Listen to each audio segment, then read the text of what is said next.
സംഗമ ഗ്രാമ നാട്യരംഗമിതാ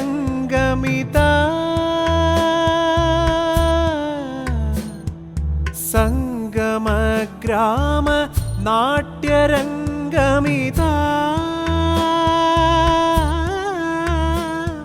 ശതകാർത്ഥ സംഗമം ആഘോഷിപ്പൂ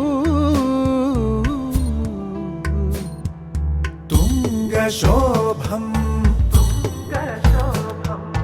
തുംഗശോഭം സ്വാഗതം സ്വാഗതം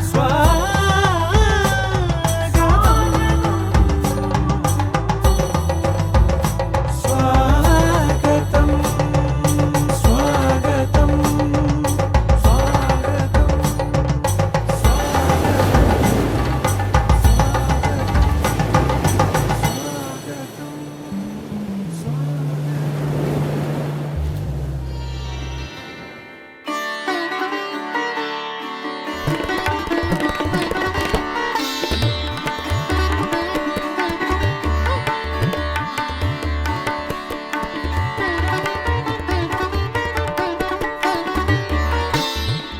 ഈ അഞ്ചാം ദിനത്തിൻ്റെ രണ്ടാമത്തെ പ്രബന്ധത്തിലേക്ക് കടക്കാം. അതായത് താളത്തിൽ നിന്ന് നമുക്ക് അഭിനയത്തിലേക്ക് എത്തി നോക്കാം. ഞാൻ നേരത്തെ പറഞ്ഞു, ക്ലബ്ബ് ഈ സുവർണ ജൂബിലിയോടനുബന്ധിച്ച് ഏകദേശം 100, അതായത് 84ഓളം അവതരണങ്ങളും അതുപോലെ തന്നെ നിരവധി അതായത് അഭിനയത്തിൻ്റെയും വാദ്യത്തിൻ്റെയും നൃത്തത്തിൻ്റെയും ഒക്കെ സമ്പൂർണമായ പ്രബന്ധങ്ങളാണ് നടത്തുന്നതും അത് റെക്കോർഡ് ചെയ്ത് അടുത്ത തലമുറയിലേക്ക് വേണ്ടി സൂക്ഷിച്ചു വയ്ക്കുകയും ചെയ്യുന്ന ഒരു കടമ ഈ സുവർണ ജൂബിലിയിൽ നമ്മൾ ഏറ്റെടുത്തിരിക്കുകയാണ്. നമുക്കറിയാം, ഇരിങ്ങാലക്കുട എന്ന് പറഞ്ഞാൽ പ്രത്യേകിച്ച് അടയാളപ്പെടുത്തുന്നത് കൂത്തിൻ്റെയും കൂടിയാട്ടത്തിൻ്റെയും ഒരു തറവാടുമായി പുരാതന കാലം മുതൽ ഇവിടെ നിലനിന്നിട്ടുള്ള ഒരു പാരമ്പര്യമുണ്ട്. നേരത്തെ പറഞ്ഞ പോലെ ഇരിങ്ങാലക്കുട ക്ഷേത്രത്തിൽ അടിയന്തിരമായി ഈ തറവാടിന് ബന്ധമുണ്ടായിരുന്നു. അന്ന് തികച്ചും അർപ്പണ മനോഭാവത്തോടെ എന്ത് എനിക്ക് കിട്ടും എന്നത് നോക്കാതെ അനുഷ്ഠാനത്തിൻ്റെ ഏറ്റവും വലിയ ഒരു ലക്ഷണമാണ് സമർപ്പണം എന്നത്. ശുദ്ധി, അതേപോലെ തന്നെ സ്വാധ്യായം, അതുപോലെ തന്നെ സമർപ്പണം എന്ന ഭാവം. എന്താണ് എനിക്ക് കിട്ടുന്നത് എന്ന് നോക്കാറില്ല, ആരെങ്കിലും കാണുന്നുണ്ടോ എന്ന് നോക്കാറില്ല. അത് നിലനിർത്തേണ്ടത് ഞങ്ങളുടെ കർത്തവ്യമാണ്. അതിനുവേണ്ടി ഈ 5 ശീലങ്ങളും പുരാതന കാലം മുതൽ ഈ കുടുംബം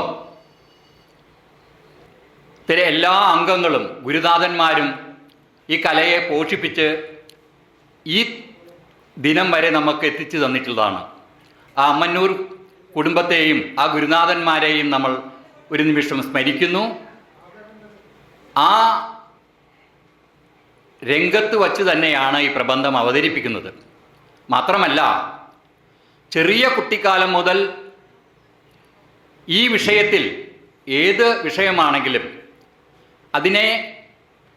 അതിൻ്റേതായിട്ടുള്ള എല്ലാ ജ്ഞാനഭാഗങ്ങളും എഴുതിയും വായിച്ചും ചിട്ടപ്പെടുത്തിയും അതിനെയൊക്കെ പ്രബന്ധ രൂപത്തിൽ കാത്തു സൂക്ഷിച്ചും ആർക്ക് വേണ്ടി അതിനെപ്പറ്റി എന്തും പറഞ്ഞു കൊടുക്കുകയും ചെയ്തിട്ടുള്ള ഒരു പാരമ്പര്യമുള്ള ഒരു മഹത് വ്യക്തിയെ തന്നെയാണ് ഈ കൂത്തിൻ്റെയും കൂടിയാട്ടത്തിൻ്റെയും ഒരു പ്രബന്ധം അവതരിപ്പിക്കാനായിട്ട് നമുക്ക് കിട്ടിയിട്ടുള്ളത്.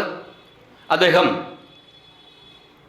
പത്രമാധ്യമങ്ങളിലും അതേപോലെ തന്നെയുള്ള എല്ലാ മാധ്യമ ഭാഗത്തും ഇവിടെ നിന്നുള്ള നടക്കുന്ന അനുഷ്ഠാനങ്ങളെക്കുറിച്ചായാലും മേളത്തെക്കുറിച്ചായാലും നമ്മളൊക്കെ വായിക്കുന്നത് നിങ്ങൾ അറിഞ്ഞിട്ടുണ്ടാകില്ല, അദ്ദേഹം കൊടുക്കുന്ന വാർത്തകളായിരുന്നു എന്നതാണ് ഒരു കാര്യം. ഈ അടുത്ത കാലത്തായി അദ്ദേഹത്തെ എറണാകുളത്ത് നടക്കുന്ന അന്താരാഷ്ട്ര പുസ്തകോത്സവത്തിൽ ഇരിങ്ങാലക്കുടയുടെ പാരമ്പര്യം എന്ന വിഷയത്തിൽ കൂത്തിനെയും കൂടിയാട്ടത്തെപ്പറ്റി പറയാനായിട്ട് ക്ഷണിച്ചത് ഇ കെ കേശവനെ ആയിരുന്നു എന്നതുകൂടി ഓർക്കണം. അദ്ദേഹത്തെ കൂത്തിൻ്റെയും കൂടിയാട്ടത്തിൻ്റെയും ഉള്ള പ്രബന്ധം അവതരിപ്പിക്കാനായിട്ട് സ്നേഹപൂർവ്വം ക്ഷണിക്കുന്നു. ഏവർക്കും നമസ്കാരം. കൂടിയാട്ട രംഗത്തെ ഇരിങ്ങാലക്കുടയിലെ കലാപാരമ്പര്യം നെഞ്ചിലേറ്റിയ പൂർവ്വസൂരികളെ മനസ്സിൽ ആവാഹിച്ചുകൊണ്ട് എൻ്റെ നേരെ അമ്മന്നൂർ ചാക്യാരുടെയും മാധവ ചാക്യാരുടെയും പരമേശ്വര ചാക്യാരുടെയും ചിത്രങ്ങൾ നേരെ നിൽക്കുന്നുണ്ട്. അവരുടെ മുന്നിൽ വന്നിച്ചുകൊണ്ടും ഇവിടെ ധാരാളം കലാപ്രകടനങ്ങൾ കണ്ട് തളമ്പിച്ച കണ്ണുകളും കാതുകളും അവരുടെ മുമ്പിലാണ് ഈ പ്രബന്ധം അവതരിപ്പിക്കുന്നത്. പ്രബന്ധം എന്നുള്ള പേര്, ആ വാക്ക് ഞാൻ പറയണമെന്നുള്ളൂ കേട്ടോ, ആ വാക്ക് ഞാൻ പറയണമെന്നുള്ളൂ. യഥാർത്ഥത്തിൽ എൻ്റെ സ്ഥാനം ആസ്വാദകൻ്റെ സ്ഥാനമാണ്. ഇത്തരം ഗൗരവമാർന്നൊരു വേദിയിൽ ഒരു പ്രബന്ധാവതരണം എന്നൊക്കെ പറയുന്നത് വളരെ ശ്രദ്ധിക്കേണ്ട കാര്യമാണ്. അന്താരാഷ്ട്ര പുസ്തകോത്സവം എന്ന് പറയുന്നത് പുസ്തക കുതുകികൾ അവരുടെ മുമ്പിലാണ്. അവർ ഇത്തരം ഒരു കലാരൂപം അധികം കണ്ടിട്ടില്ല. അപ്പോൾ അവരുടെ മുന്നിൽ ധൈര്യമായിട്ട് അവതരിപ്പിക്കാം.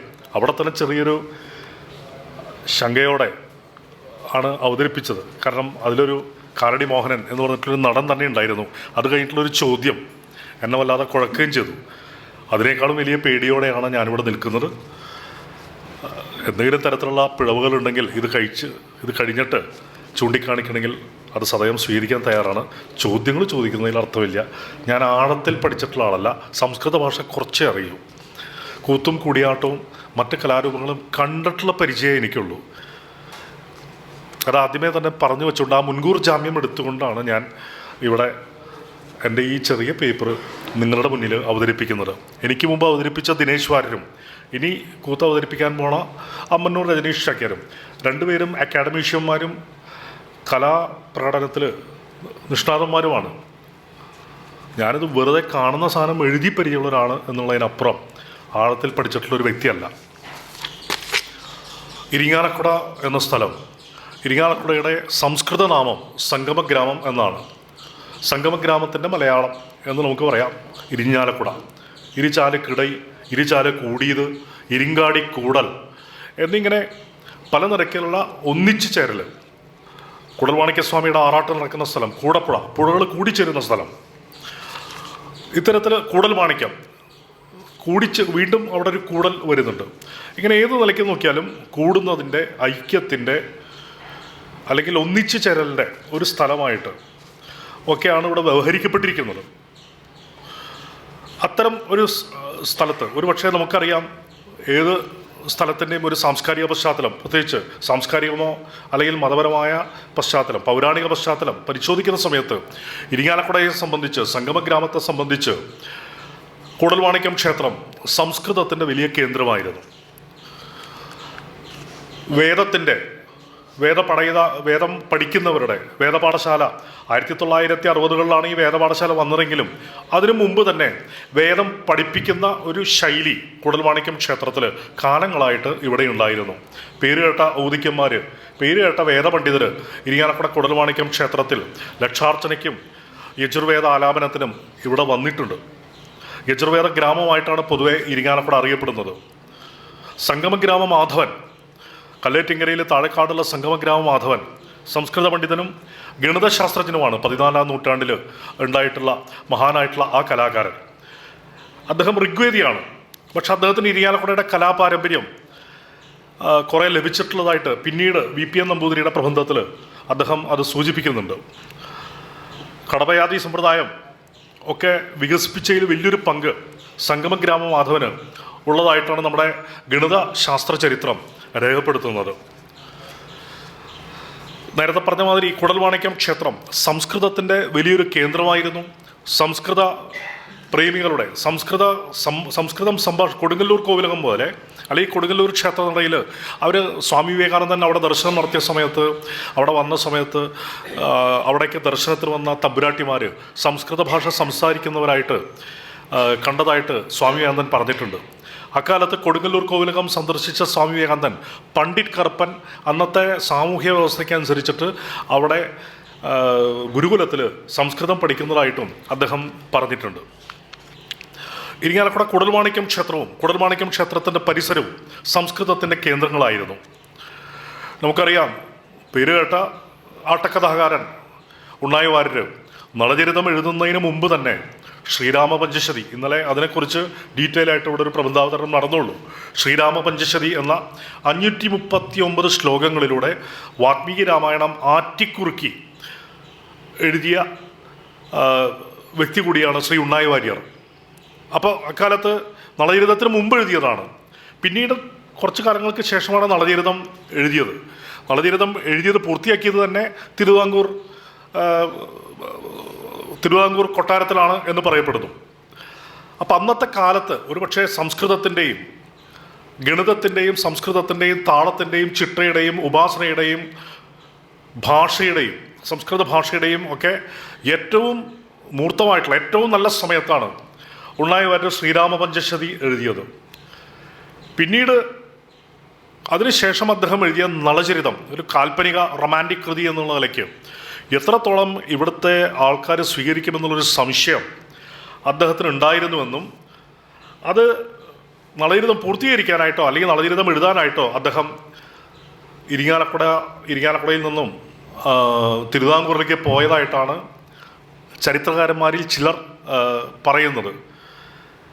അക്കാലത്ത് നമുക്കറിയാം, സംഗീതത്തിന് വലിയ സ്ഥാനമൊന്നും കേരളത്തിൽ പൊതുവെ ഇല്ല.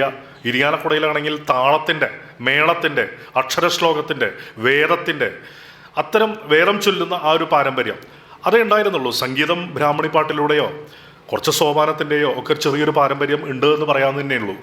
കുഞ്ചൻ നമ്പ്യാരുടെ പ്രസിദ്ധമായ ഒരു തുള്ളൽ പൂവാളി രാഗെ ചതുരശ്ര താളെ എന്നൊക്കെ പറയണ മാതിരി അങ്ങനെ കേൾവിയില്ലാത്ത ചില രാഗങ്ങളോ അത്തരത്തിലുള്ള ചില സൂചനകളുണ്ടെന്നല്ലാതെ നമുക്കതിൻ്റെ ആഴത്തിലേക്കൊന്നും ഇന്നും പോകാൻ സാധിച്ചിട്ടില്ല.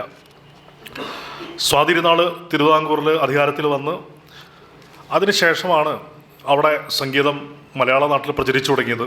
അതുപോലെ പാലക്കാട്ട് കൂടി തമിഴ് ബ്രാഹ്മണർ അഗ്രഹാരങ്ങൾ ആയിട്ട് വന്ന് അങ്ങനെ സംഗീതം പ്രചരിച്ചു തുടങ്ങി. ഇരിങ്ങാലക്കുടയിൽ ഒരുപക്ഷെ അങ്ങനെ തന്നെ ആയിരിക്കാം. ഇവിടെ അഗ്രഹാരങ്ങൾ ധാരാളം. നമുക്കറിയാം, ഇരിങ്ങാലക്കുട ബസ് സ്റ്റാൻഡ് മുതൽ കുട്ടംകുളം വരെയുള്ള സ്ഥലങ്ങൾ രണ്ട് ഭാഗത്തും പട്ടന്മാരുടെ അഗ്രഹാരങ്ങൾ നിറഞ്ഞു കവിഞ്ഞു നിന്നിരുന്നു. രാവിലെ തന്നെ വേദം ചൊല്ലിയും സഹസ്രനാമം ചൊല്ലിയും ശ്ലോകങ്ങൾ ചൊല്ലിയും തമിഴ് ബ്രാഹ്മണർ ക്ഷേത്രത്തിലേക്ക് പോകുന്നു. വേദപാഠശാലയിൽ വിദ്യാർത്ഥികൾ വേദം ചൊല്ലുന്നു. അത്തരം വലിയൊരു അന്തരീക്ഷം അന്ന്. അതുപോലെ തന്നെ ഉണ്ണായിവര സ്മാരകലാലയത്തിൽ മറ്റേ കഥകളി മേളത്തിൻ്റെ നമുക്ക് കേൾവിയായിട്ട് പ്രൊഫസർ മാമ്പഴകുമാറിൻ്റെ ലേഖനത്തിൽ പറയുന്നുണ്ട് രാവിലെ എങ്ങനെയായിരുന്നു ഇരിങ്ങാലക്കുട എന്നുള്ളത്. ഇവിടെയാണെങ്കിൽ മിഴാവിൻ്റെ ശബ്ദം, ഇത്തരത്തിൽ കലയുടെയും മറ്റേ വേദത്തിൻ്റെയും വിദ്യാഭ്യാസത്തിൻ്റെയും ഒക്കെ ഒരു അന്തരീക്ഷമാണ് പ്രഭാതത്തിൽ തന്നെ ഇരിങ്ങാലക്കുടയിൽ ഉണ്ടായിരുന്നത്. അപ്പോൾ അത്തരമൊരു സാഹചര്യത്തിൽ ഇവിടെ ഈ സംഗീതം നവരസമായിട്ട് ബന്ധപ്പെട്ടിട്ടുണ്ടെങ്കിൽ അതിനെക്കുറിച്ച് ആഴത്തിൽ പറയാനൊന്നും എനിക്കറിയില്ല. അത്തരം ഒരു നവരസ പ്രാധാന്യം ഉൾക്കൊള്ളുന്നത് കൂടിയാട്ടത്തിലാണ്. മുഖാഭിനയത്തിൽ ഏറ്റവും വലിയ പ്രാധാന്യം. അതിനു മുമ്പുള്ള കഥകളിയൊക്കെ ആട്ടത്തിന്, കളരിക്കാണ് പ്രാധാന്യം കൂടുതൽ കൊടുത്തതായിട്ട് പറയപ്പെടുന്നത്. അത്തരമൊരു സാഹചര്യം കൂടിയാട്ടത്തിനുണ്ടായിട്ടും സംഗീതം എന്തുകൊണ്ട് ഇവിടെ പിന്നീട് ആ സമയത്ത് വന്നില്ല എന്നുള്ളത് ഒരു ചോദ്യചിഹ്നമായിട്ട് നിൽക്കുന്നുണ്ട്. അപ്പോൾ ആ നവരസ പ്രാധാന്യമുള്ള കൂടിയാട്ടം, അതിന് സംഗീത അകമ്പടി ഇല്ലാതെ താളത്തിൻ്റെ മാത്രം അകമ്പടിയോടെ നിൽക്കുന്ന ആ കൂടിയാട്ടത്തിൻ്റെ ഒരു പശ്ചാത്തലം നമുക്കറിയാം. അതിന് ഏറ്റവും ഉപോത്ബലകമായിട്ട് കൂടൽമാണിക്യം ക്ഷേത്രത്തിലെ കൂത്തമ്പലം. പ്രശസ്ത വാസ്തുവിദഗ്ധൻ കൂടിയായിട്ടുള്ള ഗോവർദ്ധൻ പഞ്ചാൽ അദ്ദേഹം എഴുതിയ പുസ്തകത്തിൽ ഏറ്റവും നാട്യലക്ഷണമൊത്ത 5 കൂത്തമ്പലങ്ങളിലും ഒന്ന് കൂടൽമാണിക്യം പ്രഥമ സ്ഥാനം കൂടൽമാണിക്യം കൂത്തമ്പലത്തിലാണ് എന്ന് അദ്ദേഹം രേഖപ്പെടുത്തിയിട്ടുണ്ട്. അതിനൊപ്പം തന്നെ അതിന് 2ാം സ്ഥാനത്തോ വേണമെങ്കിൽ തൃശ്ശൂർ വടക്കുന്നാഥ ക്ഷേത്രത്തിലെ കൂത്തമ്പലം. അങ്ങനെ 5 കൂത്തമ്പലങ്ങളിൽ ഈ 2 കൂത്തമ്പലങ്ങൾക്കും പ്രത്യേകിച്ച് കൂടൽമാണിക്യം കൂത്തമ്പലത്തിനും വലിയൊരു സ്ഥാനം ഇവിടെ നൽകപ്പെട്ടിരിക്കുന്നു. ഭാരത ചരിത്രത്തിൽ, ലോക ചരിത്രത്തിൽ ആധുനിക മോഡേൺ തിയേറ്ററുകളെ അതിശയിപ്പിക്കുന്ന സൗണ്ട് പ്രൂഫ് എന്ന് പറയാവുന്ന കൂത്തമ്പലം. ആ കൂത്തമ്പലം ഇരിങ്ങാലക്കുടയിൽ ഉണ്ടായിരുന്നു എന്നുള്ളത് നമുക്ക് അഭിമാനിക്കാൻ സാധിക്കുന്ന ഒരു കാര്യമാണ്. വർഷങ്ങൾക്ക് മുമ്പ് ടിപ്പുവിൻ്റെ പടയോട്ടം വന്ന സമയത്ത് ശ്രീകോവിലിൻ്റെ ഒരു ഛായയുള്ള കൂത്തമ്പലം അദ്ദേഹം അഗ്നിക്കിരയാക്കുകയും തകർത്ത് തരിപ്പണമാക്കുകയും ചെയ്തതായിട്ടും പിന്നീട് പുനർനിർമ്മാണം നടന്നതായിട്ടും പറയപ്പെടുന്നു. കുറച്ച് വർഷങ്ങൾക്ക് മുമ്പ് വിവേകാനന്ദ സെമിനറി ആഘോഷങ്ങളുടെ കാലത്ത്, സ്വാമി വിവേകാനന്ദൻ്റെ സെമിനറി ആഘോഷങ്ങളുടെ ഭാഗത്ത് കൂത്തമ്പലം ചോർന്നൊലിച്ച ആ സമയത്ത് ആ വിവേകാനന്ദ സെമിനറി ആഘോഷങ്ങളുടെ ഭാഗമായി സെൻട്രൽ ഗവൺമെൻറ് സാംസ്കാരിക വകുപ്പ് ഇവിടെ കൂത്തമ്പലം നവീകരണത്തിന് ഫണ്ട് അനുവദിക്കുകയും അങ്ങനെ കൂത്തമ്പലം വീണ്ടും പുനരുദ്ധാരണം നടത്തുകയും ചെയ്യുന്നുണ്ടായിട്ടുണ്ട്. ഭാരതത്തിലെ ആദ്യത്തെ സംസ്കൃത സിനിമ ശങ്കരാചാര്യ, ആ സിനിമ കൂടൽമാണിക്യം കൂത്തമ്പലത്തിൽ കുറച്ച് ഷൂട്ട് ചെയ്തിരുന്നു. അക്കാലത്ത് ഞാൻ കൂടൽമാണിക്യം ക്ഷേത്രത്തിൻ്റെ മുന്നിലാണ്, തൊട്ട് മുന്നിലാണ് ഞങ്ങൾ താമസിച്ചിരുന്നത്, കിഴക്കേനടയ്ക്ക്. അക്കാലത്ത് ആ ഷൂട്ടിംഗ് കാണാൻ എനിക്ക് ഭാഗ്യം ഉണ്ടായിട്ടുണ്ട്. നമ്മുടെ ഇവിടുത്തെ തന്നെ അമ്മന്നൂർ കുട്ടൻചാക്യാർ അതിൽ ചെറിയൊരു ഭാഗം അഭിനയിച്ചത് ഇന്നും നല്ല ഓർമ്മയുണ്ട് എനിക്ക്. അമ്മന്നൂർ കുട്ടൻചാക്യാർ, വാമന മാഷ്, അങ്ങനെയുള്ള ആൾക്കാരൊക്കെ അതിൽ ചെറിയ രീതിയിൽ അഭിനയിച്ച് വളരെ ചെറിയൊരു രംഗം അഭിനയിച്ചിട്ടുണ്ട്. അപ്പോൾ അത്തരത്തിൽ പ്രശസ്തമായിട്ടുള്ള ഒരു താമര കമിഴ്ത്തി വച്ച മാതിരിയുള്ള ഒരു കൂത്തമ്പലം, മോഡേൺ തിയേറ്ററുകളെ അതിശയിപ്പിക്കുന്ന സൗണ്ട് പ്രൂഫായിട്ടുള്ള ഒരു കൂത്തമ്പലം, ആ കൂത്തമ്പലമാണ് ഒരുപക്ഷെ ഇതിൻ്റെ ഏറ്റവും വലിയ കാരണമായിട്ട് ഒരുപക്ഷെ നമുക്ക് ചൂണ്ടിക്കാണിക്കാൻ സാധിക്കുക എന്ന് ഞാൻ വിചാരിക്കുന്നു. നവീകരണ കലശം വന്നപ്പോൾ 175 വർഷങ്ങൾക്ക് ശേഷമുള്ള നവീകരണ കലശം കൂടൽമാണിക്യത്തിൽ വന്നപ്പോൾ നവീകരണ കലശ മണ്ഡപമായിട്ട് ആദ്യം നിശ്ചയിക്കേണ്ടത് കൂത്തമ്പലാണെന്നുള്ള ഒരു പൊതുവെയുള്ള ഒരു അഭിപ്രായം ഉണ്ടായിരുന്നു. പക്ഷെ പിന്നീട് അത് അപ്പുറത്ത് വേറെ കെട്ടിയുണ്ടാക്കുകയാണ് ചെയ്തത്. അതിൽ നിന്നാണോ ഇതിൻ്റെ വാസ്തു അതോ കൂത്തമ്പലത്തിൽ നിന്നാണോ ഇതിൻ്റെ വാസ്തു എന്നുള്ളതൊക്കെ അത്തരം വിഷയങ്ങളിലേക്കൊന്നും കടക്കാൻ വയ്യ. കാരണം അതിനെക്കുറിച്ച് ആധികാരികമായിട്ടുള്ളൊരു പഠനം നടത്താനൊന്നും എനിക്ക് സാധിച്ചിട്ടില്ല, എനിക്കറിയില്ല അതിനെക്കുറിച്ച്.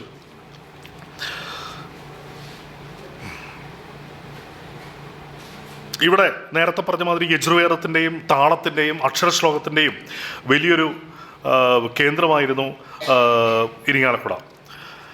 നമുക്ക് ഞാൻ നേരത്തെ പറഞ്ഞ മാതിരി സംസ്കൃതത്തിൻ്റെ വലിയൊരു കേന്ദ്രമായിരുന്നു എന്നുള്ളതിൻ്റെ ഏറ്റവും വലിയ ഉദാഹരണം തന്നെ നേരത്തെ ഉണ്ണായി വാര്യരുടെ കാര്യം പറഞ്ഞ പോലെ തന്നെ ഈ 10-40 കൊല്ലം മുമ്പ് അന്തരിച്ച നെടുമ്പള്ളി ഗോവിന്ദൻ നമ്പൂതിരിപ്പാട് അങ്ങേര് തിരുവനന്തപുരത്ത് ട്രാവൻകൂർ യൂണിവേഴ്സിറ്റിയുടെ സംസ്കൃതം എക്സാമിനറായിരുന്നു നെടുമ്പള്ളി ഗോവിന്ദൻ നമ്പൂതിരിപ്പാട്.